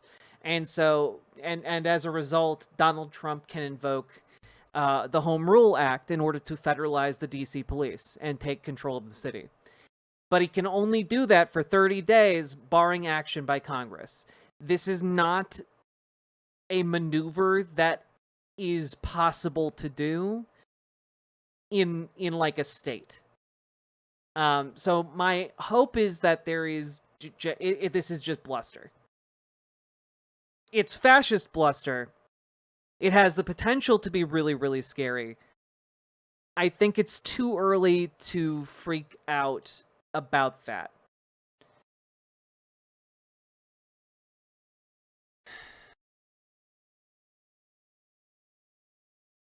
The Reichstag fire was a right-wing op to consolidate power. Would Trump organize an op and blame it on the left? I mean, I wouldn't put it past him, But I would also say that any op organized by Donald Trump is going to be messy as fuck and immediately transparent.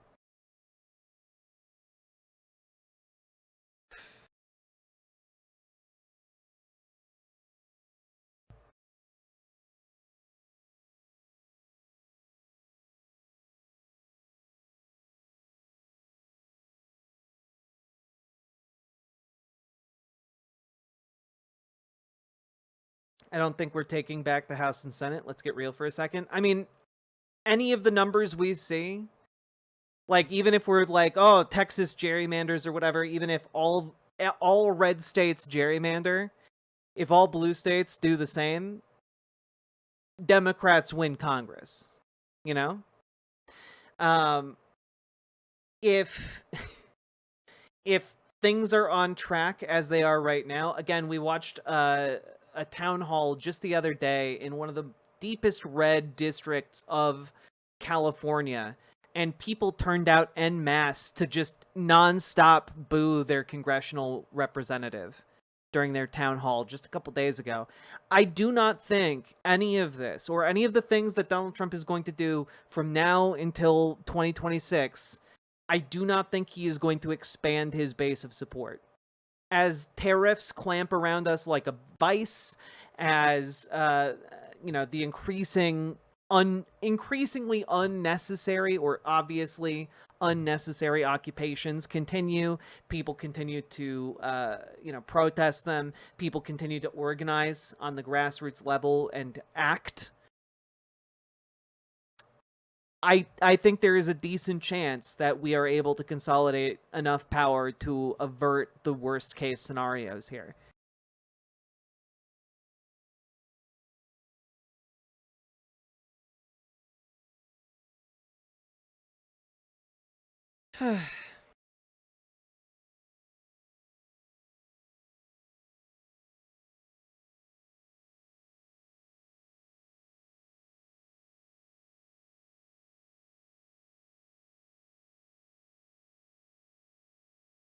So I just look, the 2026 elections aren't that far away.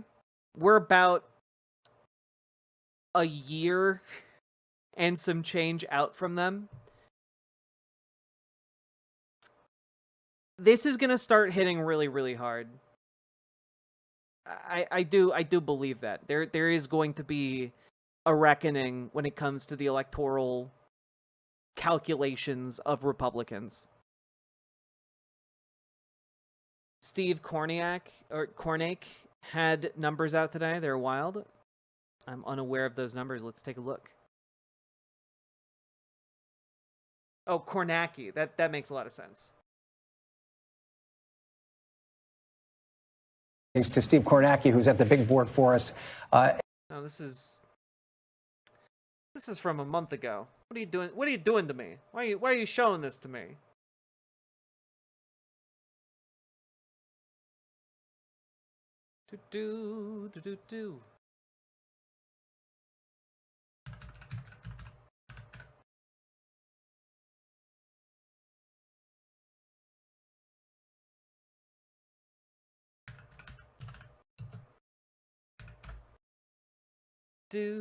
Do.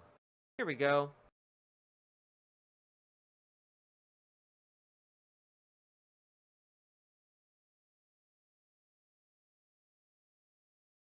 Can't come soon enough for Democrats looking to get back some power in Washington, and the historical odds look to be in their favor. The last 3 times a new president took over the party out of power, flipped the House control in the subsequent midterm elections.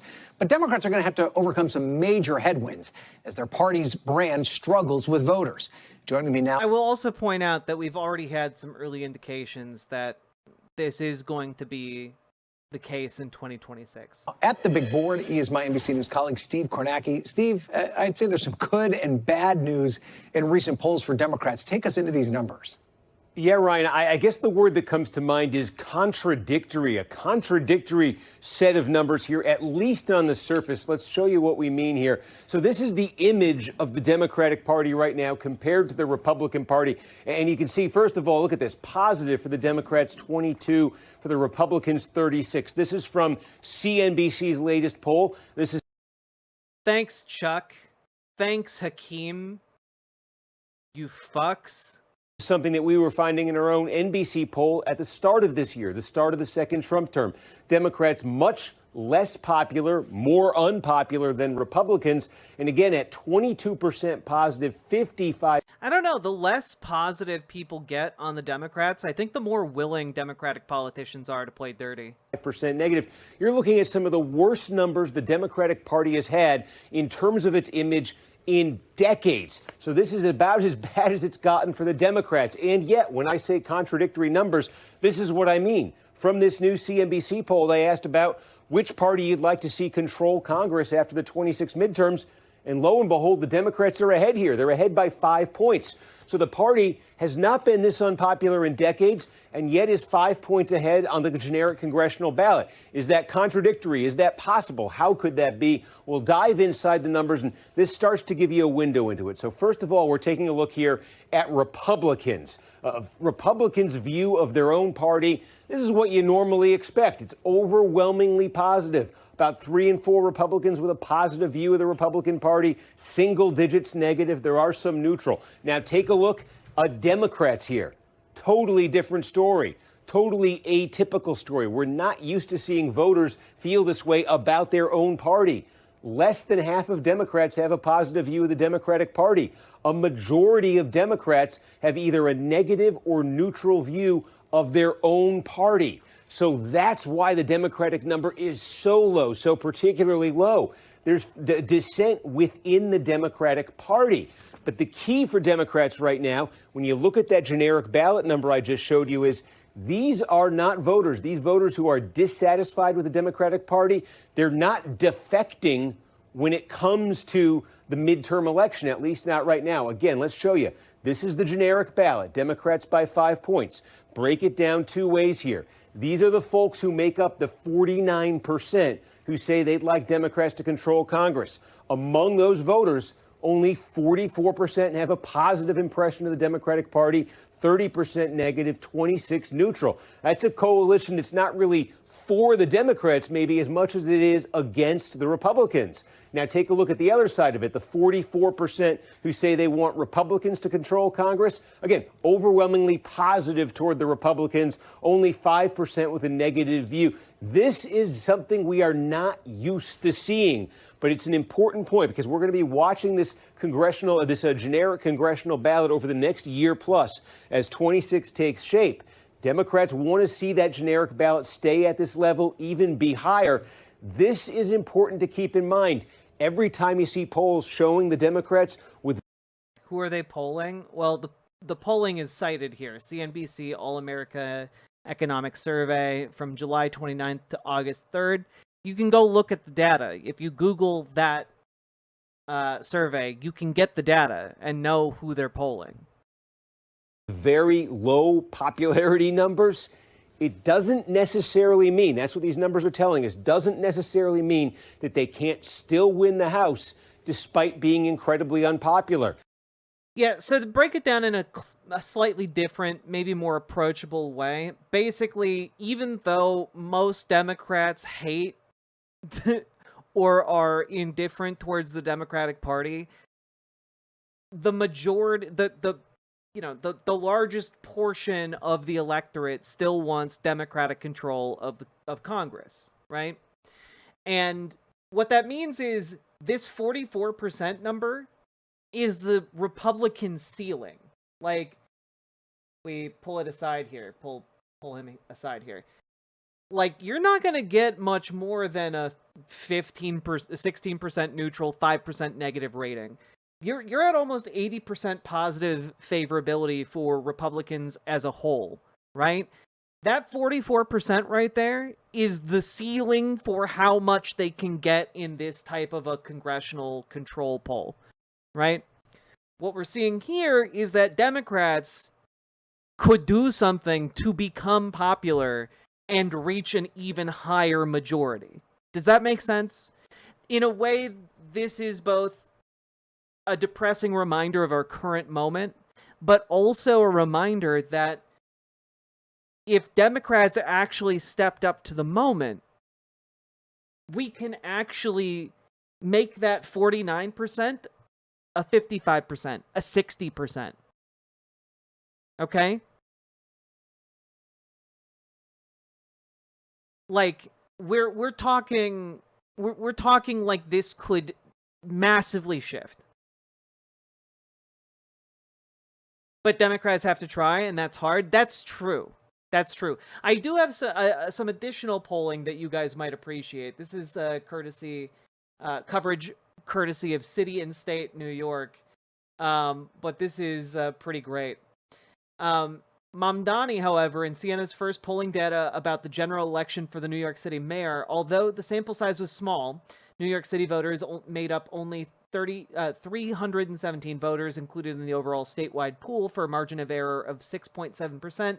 The Democratic nominee held a commanding 19 percentage point lead among registered voters over runner-up Andrew Cuomo. So that's pretty fun.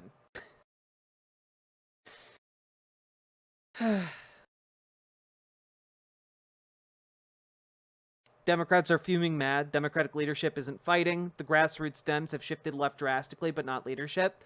And again, this is why I'm telling you guys, go to your local Democratic meetings. You know, go to your local DSA. Organize around a New York-style DSA structure and, you know, action plan. Right? Because what needs to happen is more Zoran Mamdani. What needs to happen is more Zoran Mamdani. What needs to happen is more candidates, largely from the grassroots, willing to stand up and say, fuck you, to both establishment Democrats and the Trump administration. We need people who are willing to stand up and fight. We need people who are willing to actually have ideological disagreements with the establishment and fight for their point of view. Fight for better policy. Okay? Yeah, Omar Fateh is great. He's great. And we got him because of DSA in the Twin Cities DSA. All right? A lot of work is being done in the grassroots on the local level to get better and better politicians. And that is also how you make yourself and your neighbors safer on the local level. That is how you make yourselves safer. You do not make yourselves safer by isolating yourselves or by foregoing electoral politics. That is simply not how that works in our current time.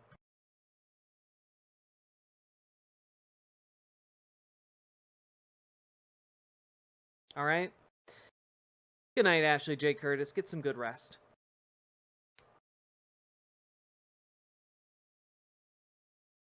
Community is key. Yeah, I don't know. I don't tolerate a holier than thou mentality towards organizing. I don't tolerate like this idea that we're fucked, we're cooked. So many people at so many other points in history have been so much more fucked than we are right now. Like where we are right now, I'm asking you guys to go to goddamn meetings. It's not a big ask. A lot of those meetings you can attend online. You know? I went from being depressed and doomer to being angered and motivated. Hell yeah, the new nobodies. That's what I like to see. Like, keep in mind, our enemies are like a doddering old man who can't even string a coherent sentence together if he's not reading a teleprompter. And, you know, cowards in the Democratic establishment who wouldn't lift a finger to save, like, a small child's life. All right? These are cowards. These are charlatans. They are weak. And they need to be replaced. All right? So get out and do the work. If you're feeling depressed, if you're feeling hopeless, do the things that spur hope.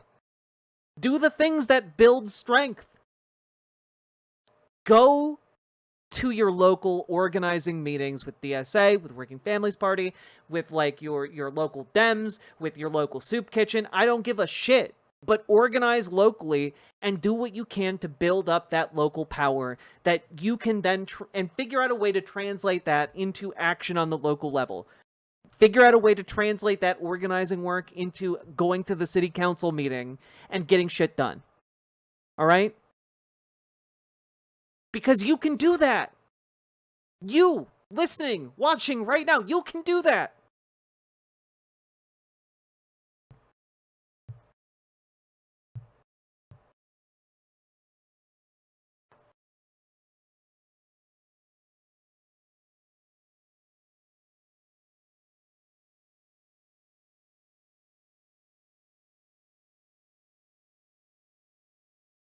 A July poll of 1,453 New York City residents conducted by Zenith Research and Public Progress Solutions found Mamdani leading his opponents by double digits in the crowded five-way mayoral race, commands over 50% of the vote, even outpacing well-known figures like former New York Governor Andrew Cuomo.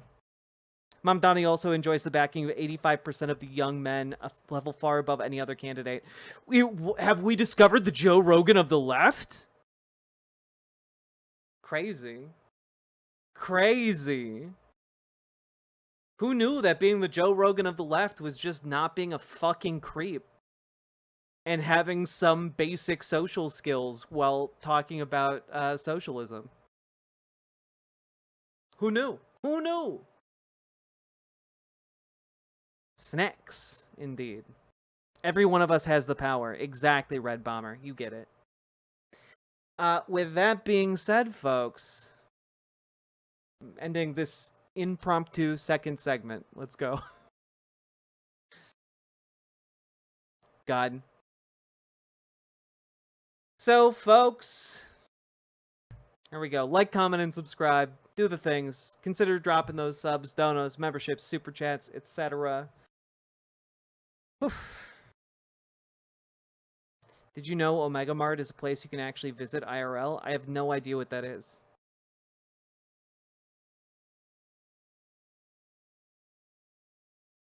Progressive Turnout Project specializes in direct voter contact and rallying Democrats to vote Progressive Turnout Project Grassroots.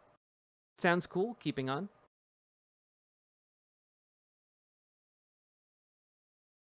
What? Why do you guys want to go to Omega Mart? I don't understand what this reference is.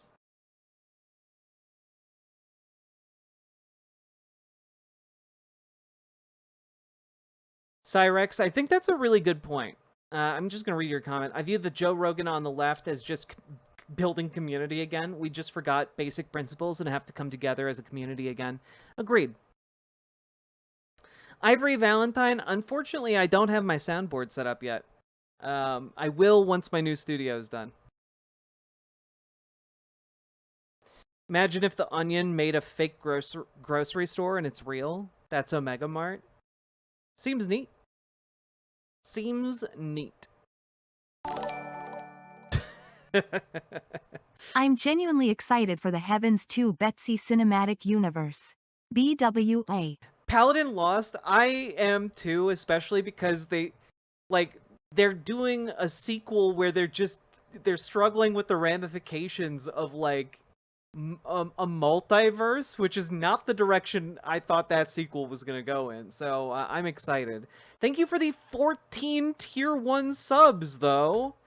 Damn. I think that brings us to 90. We are now 10 subs away, folks. We're in striking distance of some Heavens to Betsy 2 territory. Maybe the Joe Rogan of the left is just the friends we make along the way. Indeed. Heavens to Betsy 2 is happening. Polaire, I carried over the sub counter from last stream. So if we get 10 more subs, we'll watch Heavens to Betsy 2.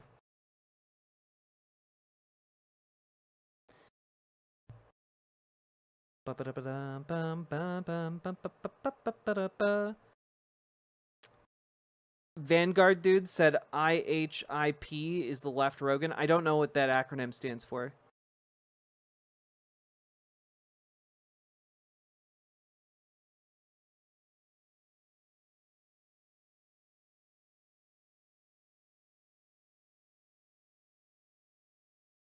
Left Joe Roganism is building community then? I mean, basically. Oh, I've had it podcast. The Jennifer Welch show. That might genuinely be the case. I gotta be honest. I've tried watching it. It's just not for me. Like it's just not for me. But maybe it speaks to like the people who've been who have been stewing in Rachel Maddow for like the last 15 years. You know, I think it might be designed for that type of audience, and I'm just not that. Logging off. Stay safe out there, shimps.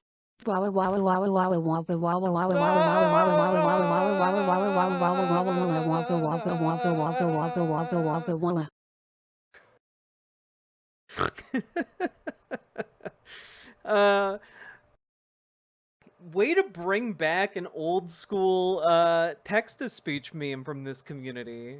Thank you for the $5 super chat. Appreciated.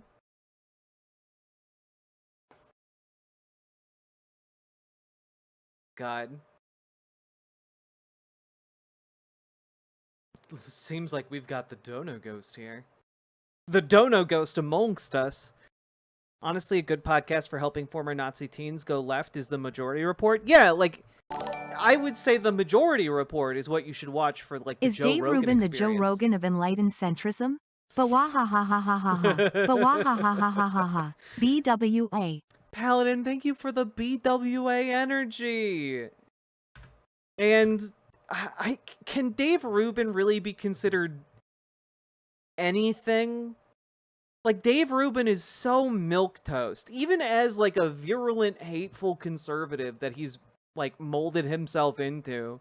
But even so, he's just such an empty suit. You know? Nah, Hassan is the Joe Rogan. But Hassan, see, that's my problem though. Like, Hassan and the Majority Report actually know things and actually have like a grounding that is not just dumb guy who means well. And like, I feel like a Joe Rogan of the left would be like some kind of weightlifting guy who genuinely doesn't know shit and is then then has a recurring show where he talks to people like Sam Cedar, like Hassan, and just like comes to have better politics while still maintaining that dumb guyness. And Hassan, he's just not a dumb guy, you know? He's just not a dumb guy. I disagree with some of his takes when it comes to foreign policy, but like, he's not a dumb guy.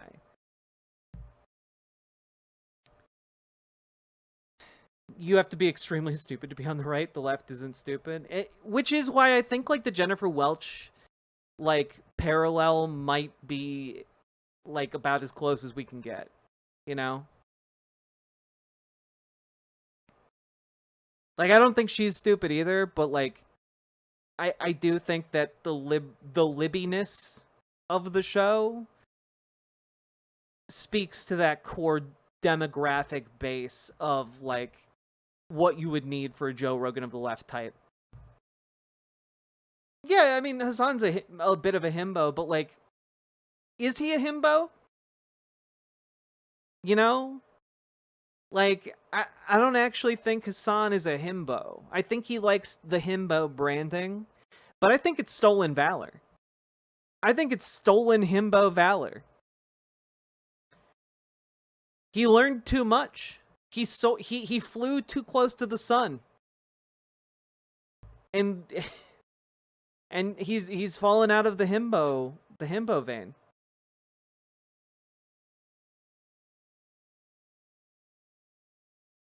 Most of his takes are just stuff he reads in magazines, journals, and newspapers. Yeah, but like, that automatically puts him on a level so far beyond Rogan or the average viewer. Like it's crazy. You know?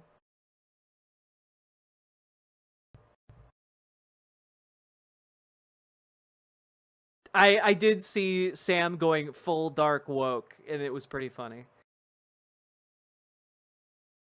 Resolution to make Kyle Kalinske our Joe Rogan? Maybe? I don't know. I don't know. To be honest, I don't really care. It's a fun, like, mental exercise, but, like, I think a largely pointless question. What clip was that? It's this clip. Here, it's just someone posted on, like, the Majority Report subreddit. And kill those cops! Kill those cops! Kill them! Get them! Kill them! And that's it. That's the 4-second clip. It's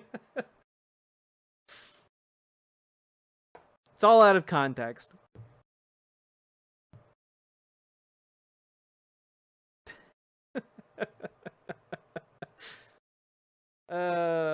God. Sam got clipped. He certainly did. Anarcho-cedarism? Hell yeah. All right. Oh God. Okay. All right. Okay. Closing some tabs. Closing a few tabs here.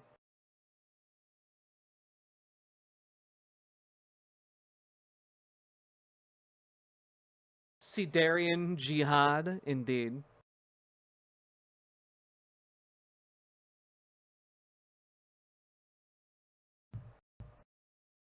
Boo-boo. Sam is like a more serious leftist Jon Stewart. It's true. Jon Stewart should be farther left. It's disappointing that he's not. Not surprising, but disappointing. Is John Oliver our Joe Rogan? No, okay. The question was fun for like 5 minutes. It's now overstayed its welcome.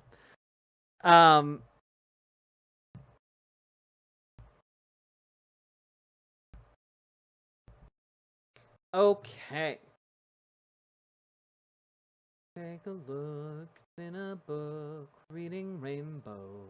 Oh, by the way, folks, just as a little detour off the beaten path, I watched I watched the Star Trek The Next Generation episode Measure of a Man today, and goddamn does that hold up. What an incredible like 45 minutes of television.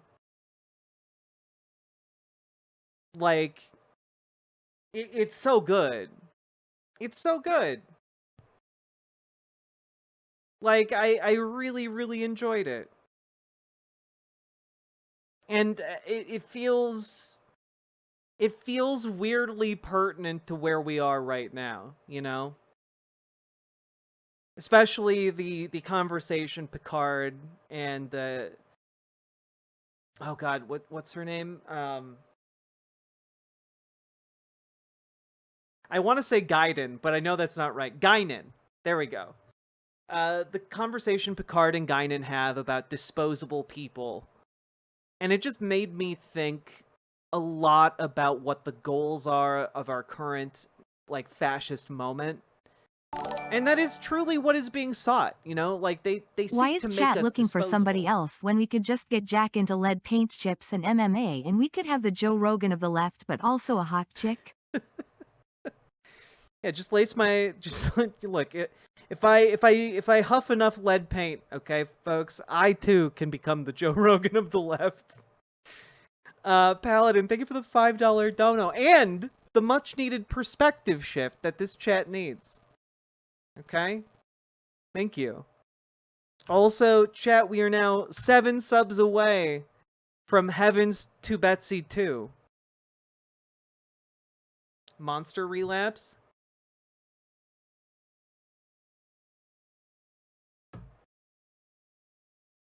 That's where they get the sweetener in Monster. Big Bad Aardwolf. Aardwolf. Hi, Jack. I know the world sucks in a lot of ways right now, but I've been blessed with my dream job. Worked a 12-hour shift today. Too excited about doing 14 hours tomorrow to sleep.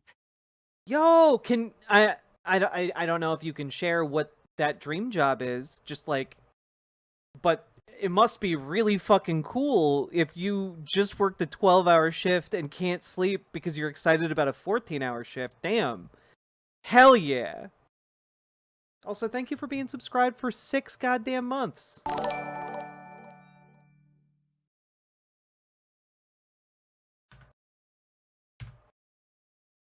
Yo, the Andromeda Archives. Thank you for the 5 gifted memberships. We're now at 99. Let's go. What time of the year is Star Trek fan animations? November. So after October and in November. I got censored for being too mean to Joe. Shake my damn head. What happened to this country and First Amendment rights? Mix of green tea lemonade and high metal poisoning. Most excited.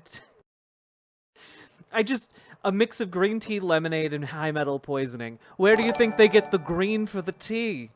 Obviously, it's the lead paint. I'm driving a camera car similar to Street View, but not. Yo, that sounds really fun, Big Bad Aardwolf. Hell yeah. Andromeda Archives, thank you very much for the additional gifted membership, putting us over the edge into heaven. Look at us go. Who'd have thought? Not me. It's time, everybody. I'm going to play the trailer for the film, and then I'm going to go pee and get like a little snack. And we'll watch Heavens to Betsy 2 together, okay? Folks, let's go! I subbed, did it go through? I mean, I don't see the notification on my end, Astral Sea Star, but I do see the subscriber badge next to your name.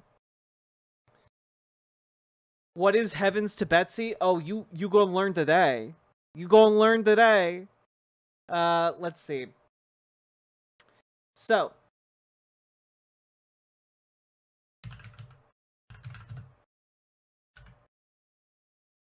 Heavens to Betsy 2 trailer. Okay, you know, we should look up Heavens to Betsy trailer. Cool. There's also a trailer. There's also a trailer for the 2017 one. All right.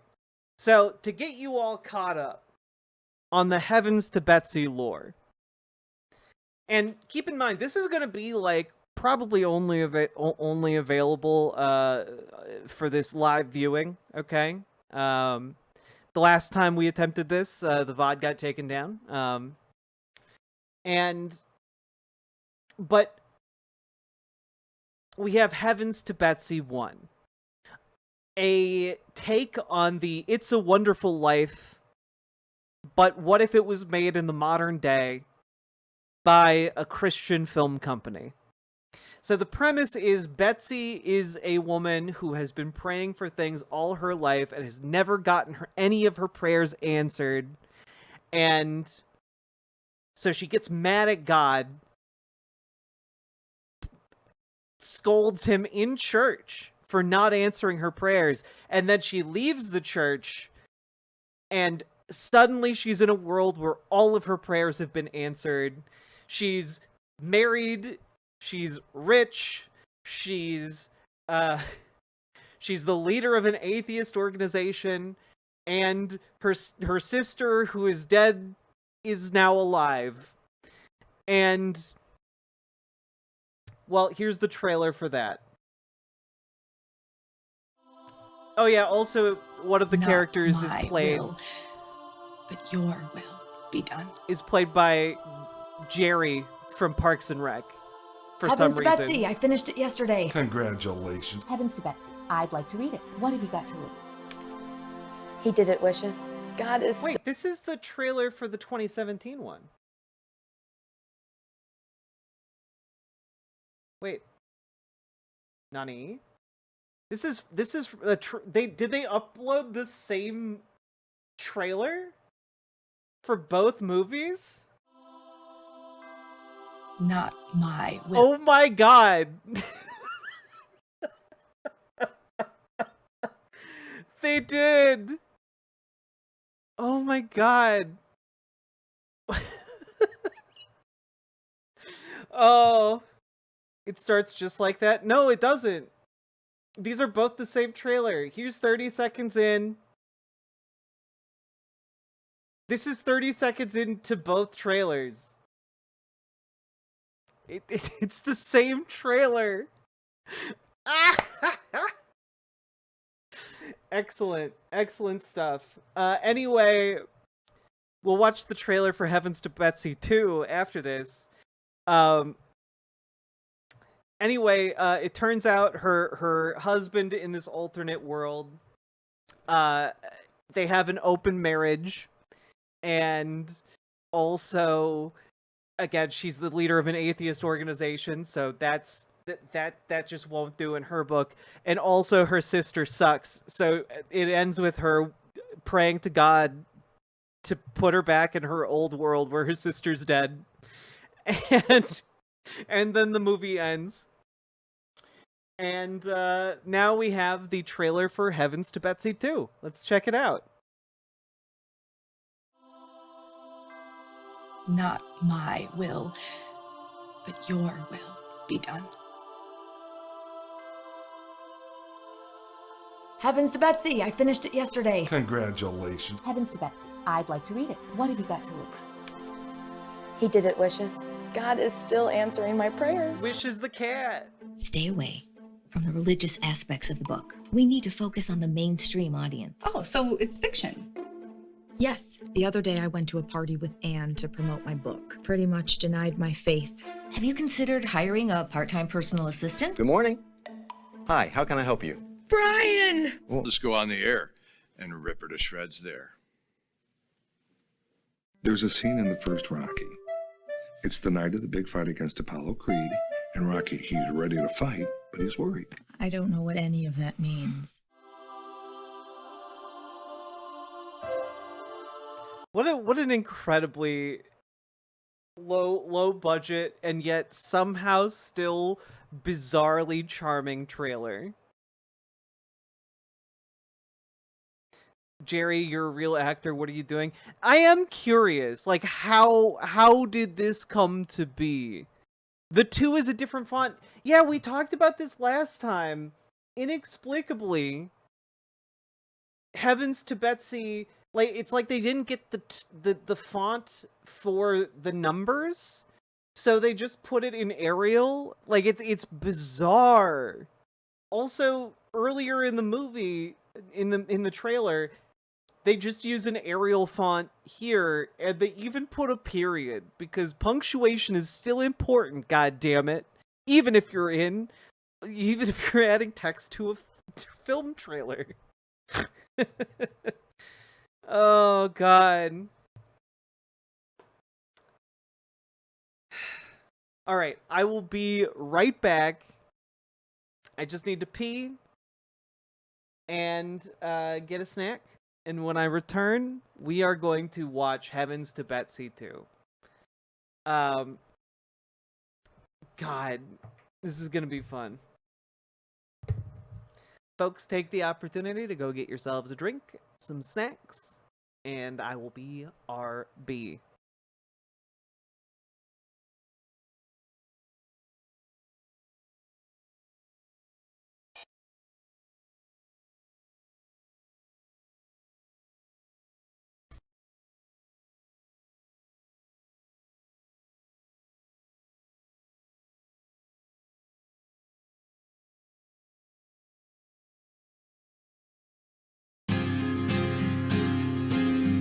In a pleasant wooded valley lived a huntsman tall and able. He relied on skill and cunning for the food upon his table. He would walk the forest shadows with his little son in tow, teaching him the archer's art and all that he should know. Keep your eye clear and keen like a falcon on the wing. Keep your heart strong and steady like your hand upon the string. Never bow to a tyrant while your people are laid low, for the highest head may fall to the man who wields a bow. In the valley there was freedom and a man was left to living. But as year gave way to year, the ruling men grew less forgiving. On a day as black as death, a governor to rule them came, turning landsmen into slaves, and Gessler was his name. In the center of the village, Gessler set a lofty pillar, and he ordered every subject, be he serf or be he miller, to do homage to the hat that Gessler placed atop the pole, or to forfeit to the crown his life, if not his soul. But the huntsman William Tell came into town the morning after. William heard of Gessler's order and could only roar with laughter. Honest men should hold a rank above a petty autocrat. I would never bow to him, I'll not bow to his hat. Keep your eye clear and keen like a falcon on the wing. Keep your heart strong and steady like your hand upon the string. Never bow to a tyrant while your people are laid low, for the highest head may fall to the man who wields a bow. Gessler's soldiers seized the huntsman and his little son for treason, but the people of the village cried for mercy and for reason. Gessler stays the execution, but a cruel test contrives. Prove to me your skill, and you may ransom back your lives. I have heard it said you have no peer with longbow and with arrow, that your shaft can find the quickest hare and fell the smallest sparrow. On the head of your young son I'll place an apple ripe and red. Split it with one shot, or at my word you both are dead. William Tell went to his son and said, I swear I will not hurt you. Courage will not bow to fear, nor shall this evil conquer virtue. Turn your face towards our home and stand as still as any tree. I will split the apple, we shall soon be home and free. Keep your eye clear and keen like a falcon on the wing. Keep your heart strong and steady like your hand upon the string. Never bow to a tyrant while your people are laid low, for the highest head may fall to the man who wields a bow. Every tongue was still and silent as the archer paced the distance. Gessler's soldiers lined the square and there was no hope of resistance. William knocked a single arrow, put his shoulders back and drew. Then the arrow sang and split the apple clean in two. All at once the crowd erupted into cheers and into chatter, and a second arrow fell from William's quiver with a clatter. Gessler said, why hold two arrows when I bid you shoot but one? That one would have found your heart if I had shot my son. Take the archer now and hang him, Gessler to his men was crying. But before the soldiers moved, the archer and his son were flying. From the shelter of the wood, the hunter loosed a final dart. Gessler died with William's arrow buried in his heart. Keep your eye clear and keen like a falcon on the wing. Keep your heart strong and steady like your hand upon the string. Never bow to a tyrant while your people are laid low, for the highest head may fall to the man who wields a bow. Keep your eye clear and keen like a falcon on the wing. Keep your heart strong and steady like your hand upon the string. Never bow to a tyrant while your people are laid low. For the highest head may fall to the man who wields a bow.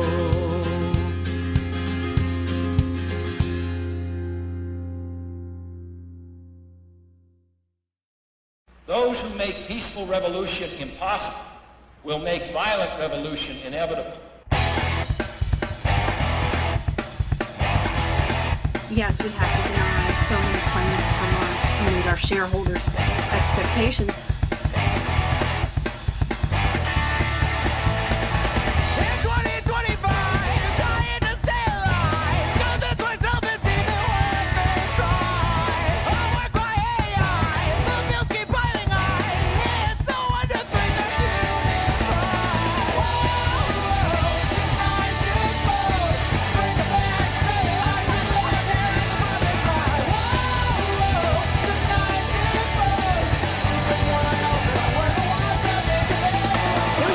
including children, have lost their health insurance. What's so frustrating is that politicians have spent decades saying they recognize the problem and they make promises to do something, and then almost nothing happens.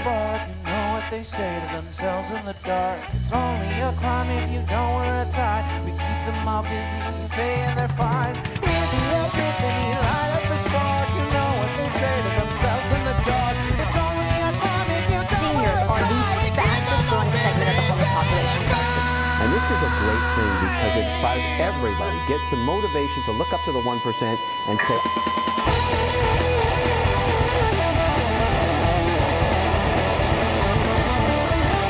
Now they're looking at your vote, they're looking at your anger, and they're moving to apprehend those who say something in anger.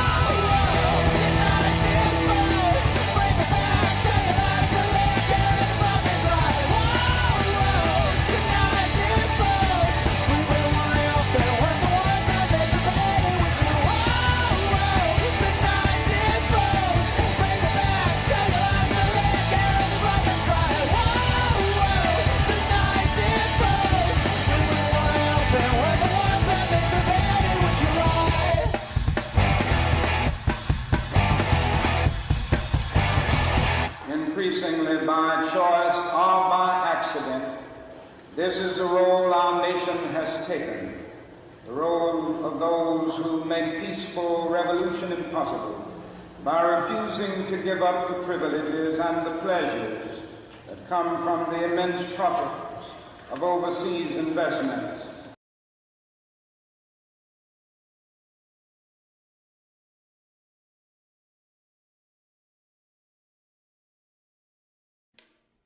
This is a brand new song. This is the first time. You are the first audience to hear this song. It's a world premiere. This is the first time we've ever played it together. I'm writing it right now. I mean, basically. Recently, I was reminded of this lyric that floats around in several gospel songs, including "Oh Mary, Don't You Weep," which is, God gave Noah the rainbow sign, no more water, fire next time. And I was thinking about this summer and our yellow skies, and I thought, fire next time. So this song's called No More Water. I need a little bit more water. Yeah. That's like psychological. I'm feeling the smoke. Here we go.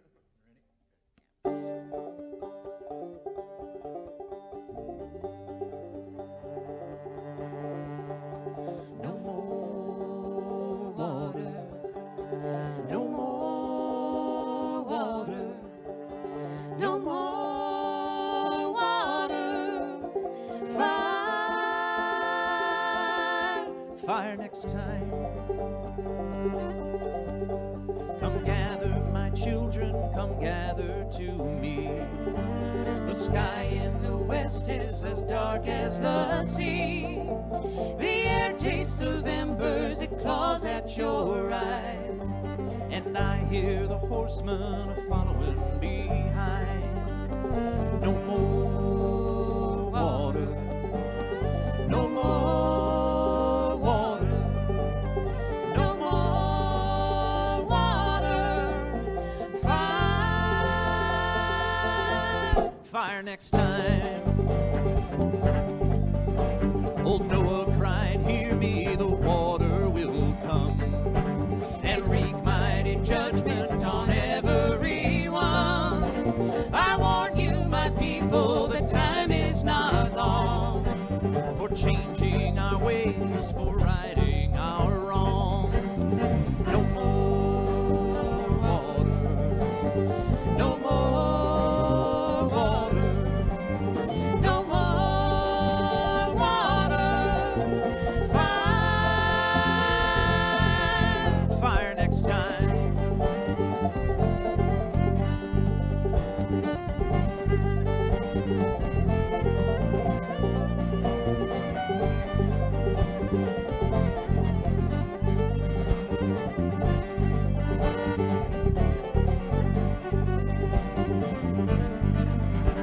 The people dismissed and denied and delayed, long after the rivers were swollen with rain, and only when floodwaters swallowed their cries did the sign of the rainbow appear in the sky.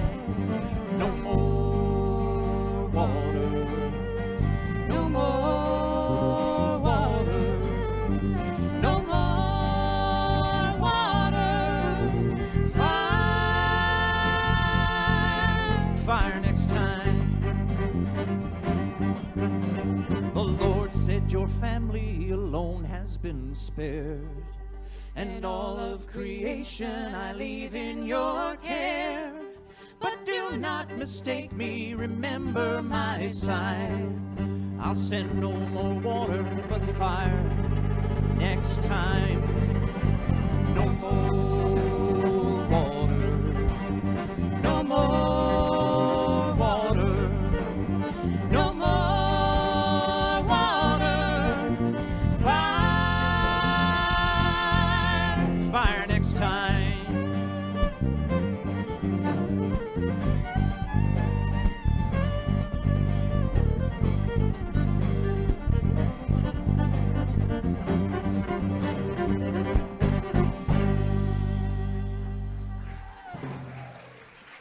Thank you.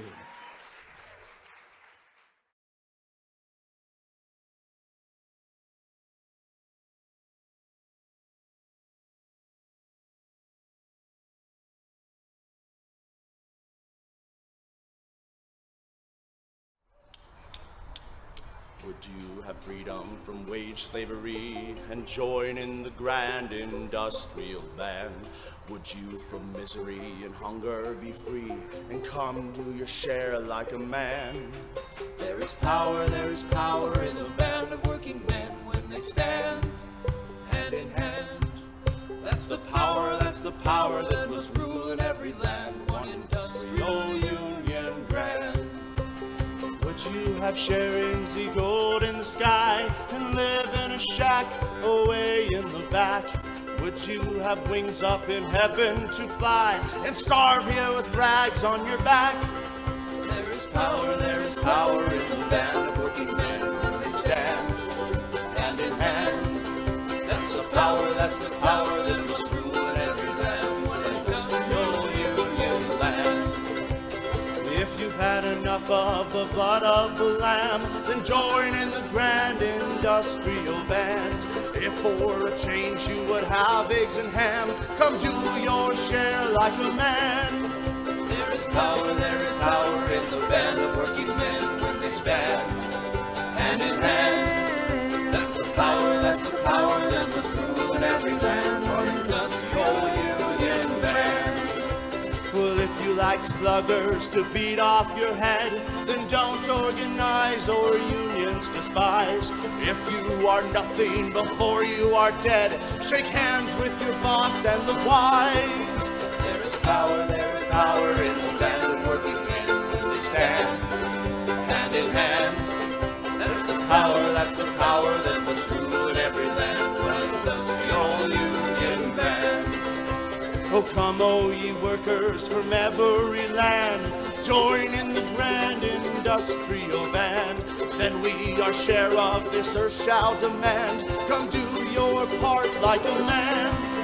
There is power in the band of working men when they stand hand in hand.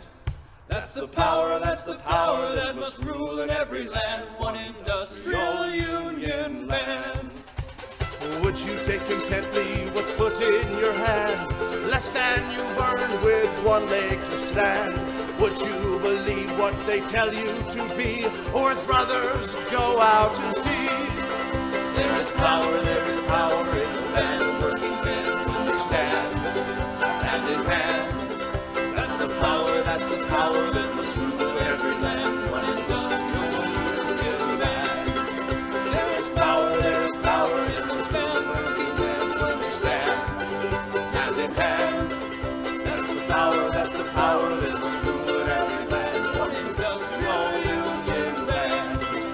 One industrial union band. One industrial union band.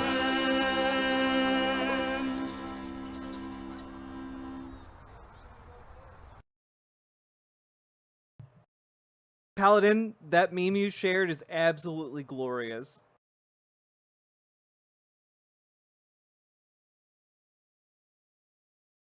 How we doing, folks? What does it mean to hit the gritty? Do you know about Banksy's shredder painting? I do indeed. I do indeed. Do you guys know?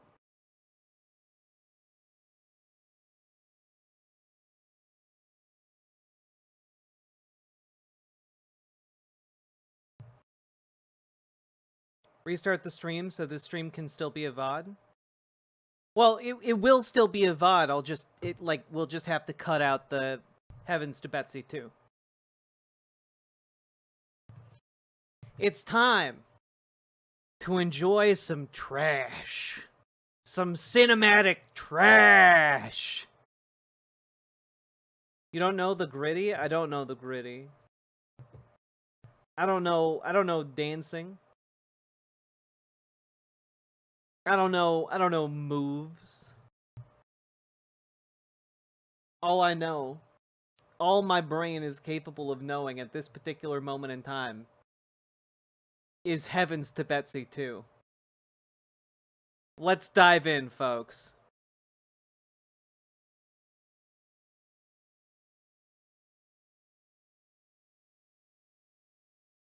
Wait, where are these new characters coming from? Why are there so many ahem pregnant pauses? Okay. Because, Betsy and this woman...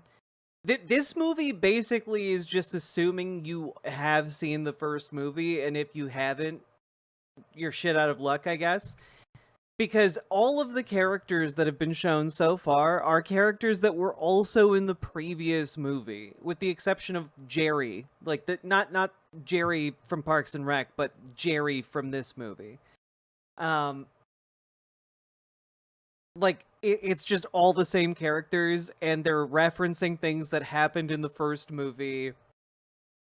And, Betsy hates this woman because she thinks this woman was a con artist. And also the pregnant pauses are just... That's what acting is like for these people, okay? It's just their method. You know, the issue I have with people like Larry, it's not even the proselytizing, it's the failure to recognize that they're being freaks. You know? Part of the issue here is not oh, wouldn't you warn someone you love who's going to hell if you don't have to? The issue is, you don't fucking know who else is going to hell or not. You don't know. Even in your own religion, you have no fucking idea what's going on in somebody else's heart. You have no idea what's going on in somebody else's mind. That is closed off to you. In your religion, the only other person, the only other entity that has access to the content of a man's heart is God. So the presumption on your part is astronomical. It is beyond your station. Okay? I've been to church. I went to church all the time growing up, and I can tell you something. Not all those people believed in Jesus Christ. And I can tell you some of the most vocal people in that church did not believe in Jesus Christ. So when you say, oh, well, but you guys are all going to hell, though, I would say maybe look to your own heart and your own relationship with Christ before you start projecting on other people going to hell. Because I guarantee you, the way you're acting, you need to pay a little bit more attention to that. I mean, in the book, the character Betsy. Yeah, exactly, Grandson. Like, people who proselytize don't see the people they target as actual people. It's just another notch in the belt. It's not coming from an actual place of giving a shit about other people. Especially not the people who come into chats to, like, chat message at folks. Like, at the very least, people who volunteer at soup kitchens are doing something that actually demonstrates some measure of love and respect. Had to speak in front of an atheist organization, and it was very, very... Minister's kid here, my pops agrees with Jack. And guess what? I hung out with all the minister kids. You know? Like, I knew my shit, and I still know my shit. Don't step to me.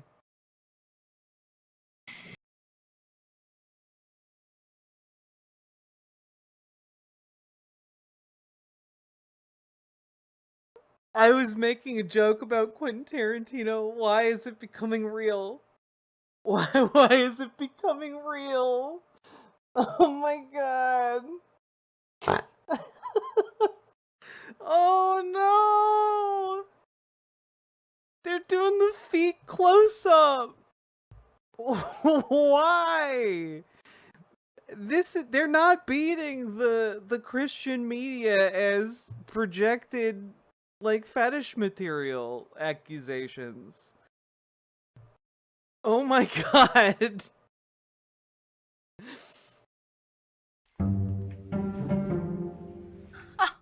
Why I'm okay, I've been to shoe stores before. Never in a million years has an assist like a sales associate washed or rubbed my feet. It might sound a little weird. Now, lady, I get this all the time. I'm not going to have sex with your feet. I'm just not. 26 years as a store manager here. I just can't do I can't do a feet fuck. All the other ones here, they're down for it. Not me. I am above that. I must be the manager. You will not pay me to do that. I have standards. And I don't mean it in any inappropriate way. No one ever does. But I want to talk to you. Not here. Can I buy you lunch? My name is Betsy Simon. And I don't mean it in any inappropriate way. Uh-huh. That's what they all say. I'm an author. Why did he sound disappointed? Because he was hoping to have one interaction with a customer who wasn't foot horny. You know?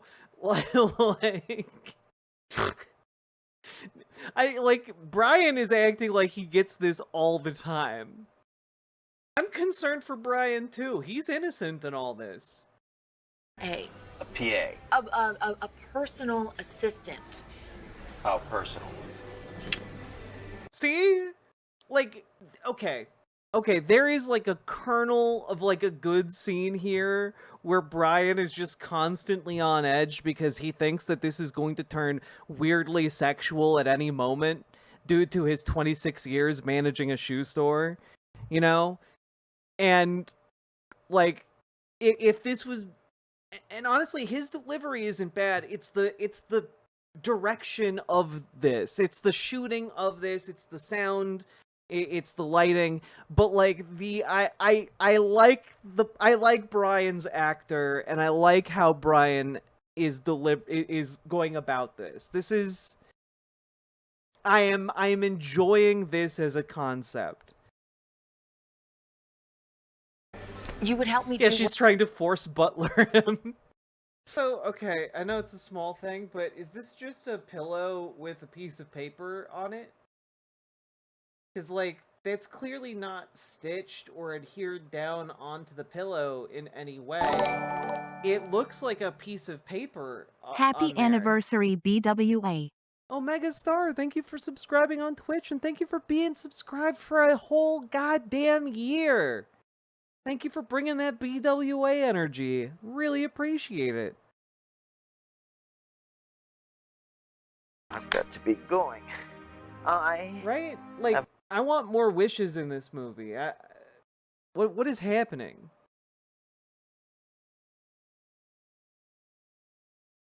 They couldn't find a pillow with a cat on it? I mean, that's what I'm confused about, right? It got glue sticked on the pillow? Okay, I'm glad I'm not the only one who thinks that.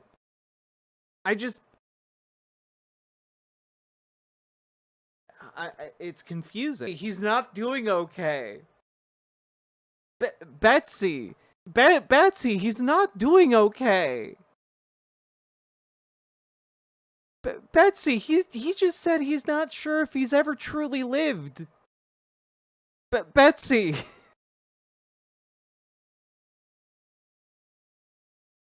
You know, Betsy, maybe I've never truly lived. Maybe the last 26 years of running that shoe store, it's all been wasted. Maybe I just let life pass me by and never truly connected with any other human beings. Maybe I was just too afraid to be known.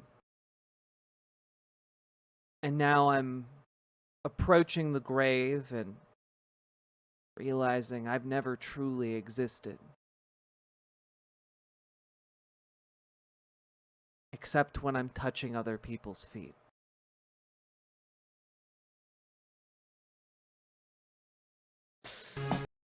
Fuck, dude, your sister just told you that she's dying. And instead of, like, crying and holding her and, like, making sure she knows you're gonna be there, like, the entire time, like, I'll pray for you. Like, Betsy's a horrible person. Just, like, the worst. Also, it's really, really underscored by the fact that, again, she prayed to God to exist in a world where her sister is dead. Malignant neoplasm of the cervix. It was rare for her age. That's why I thought that she'd beat it. But she might have had she not been so stubborn. She'd be hospitalized towards the end. Also, you've only talked to this man twice for all of like 3 minutes. So we're really speed running our trauma story swap here. Wow. Let Jerry say a swear word. It's a PG movie. You get one. You get one.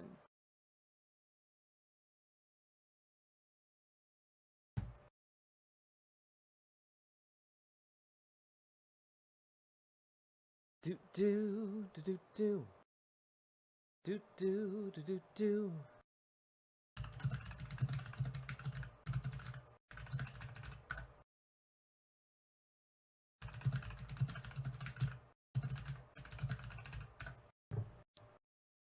Give it a minute. Give it a minute. There is no God.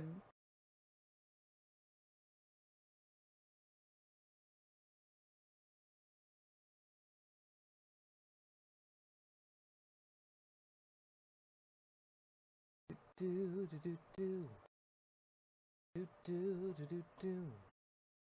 Do do do do do do do do do.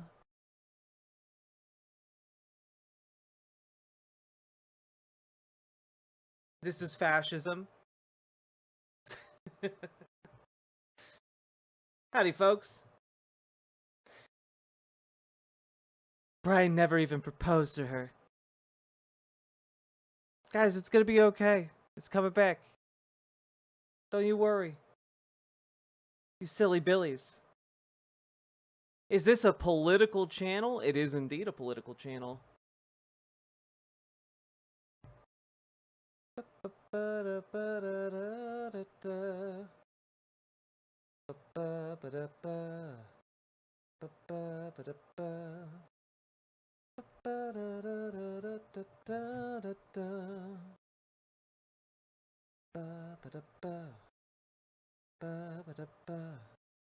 We are back, baby. Hello.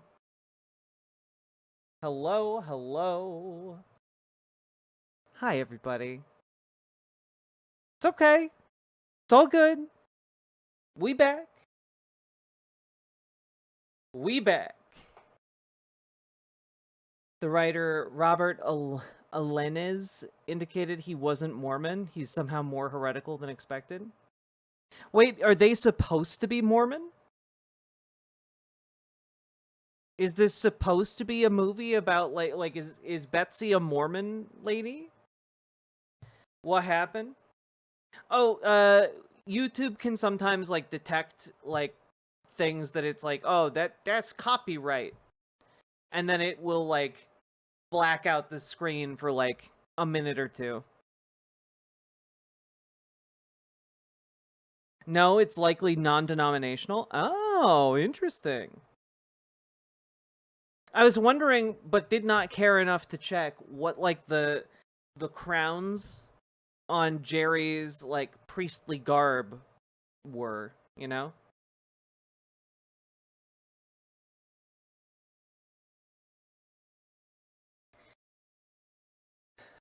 Mormons are heretical. I mean, not the Mormons, you know.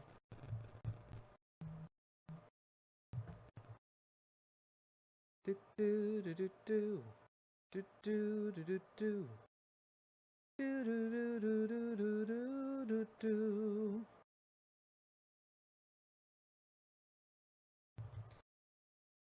You added transformative content, so it should be fair use. Yeah, but like also I'm going to delete this part of the VOD on the YouTube stream, so you know, just to be safe.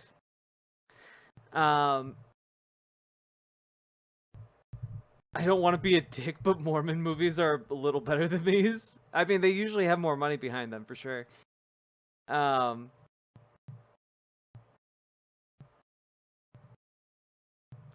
were thinking either Episcopalian or Lutheran because of Pastor Jerry's outfit? That'd be interesting.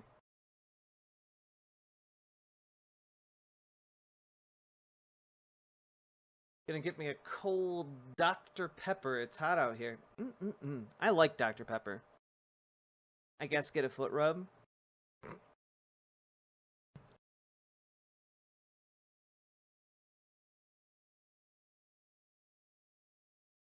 Ah, damn. There's still like 45 minutes of this movie left. It's crazy.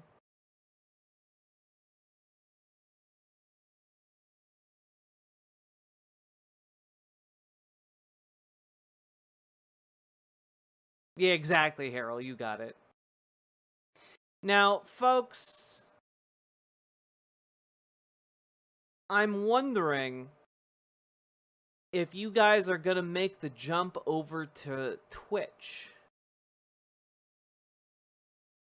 If y'all make the jump over to Twitch, that'd be a little bit better. I think that's what we'll do. That's what we'll do for the last 45 minutes, alright? So, for folks in the YouTube,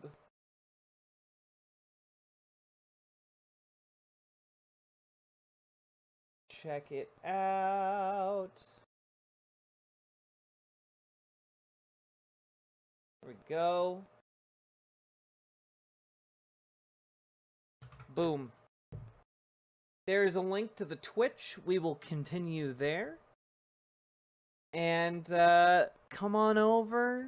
Come. Enjoy yourselves over here.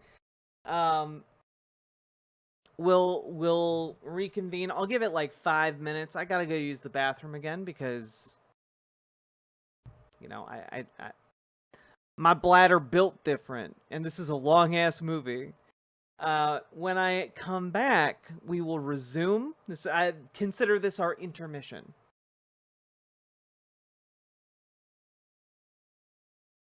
My makeup is messy. And, I'll BRB, folks. And, for those in YouTube, the YouTube stream will just end. So, appreciate all y'all, but make the jump over to Twitch, or you can come over to riverboat.gg, where the Twitch will be embedded. And, we'll continue on. All right, I'm switching the embed on riverboat.gg to Twitch. There we go.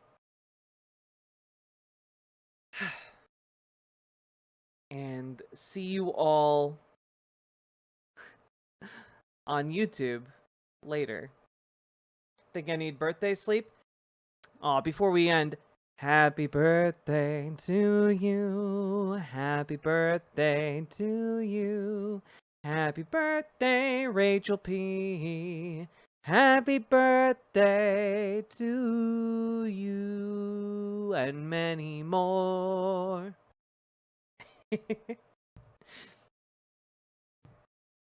Good night, YouTube chat.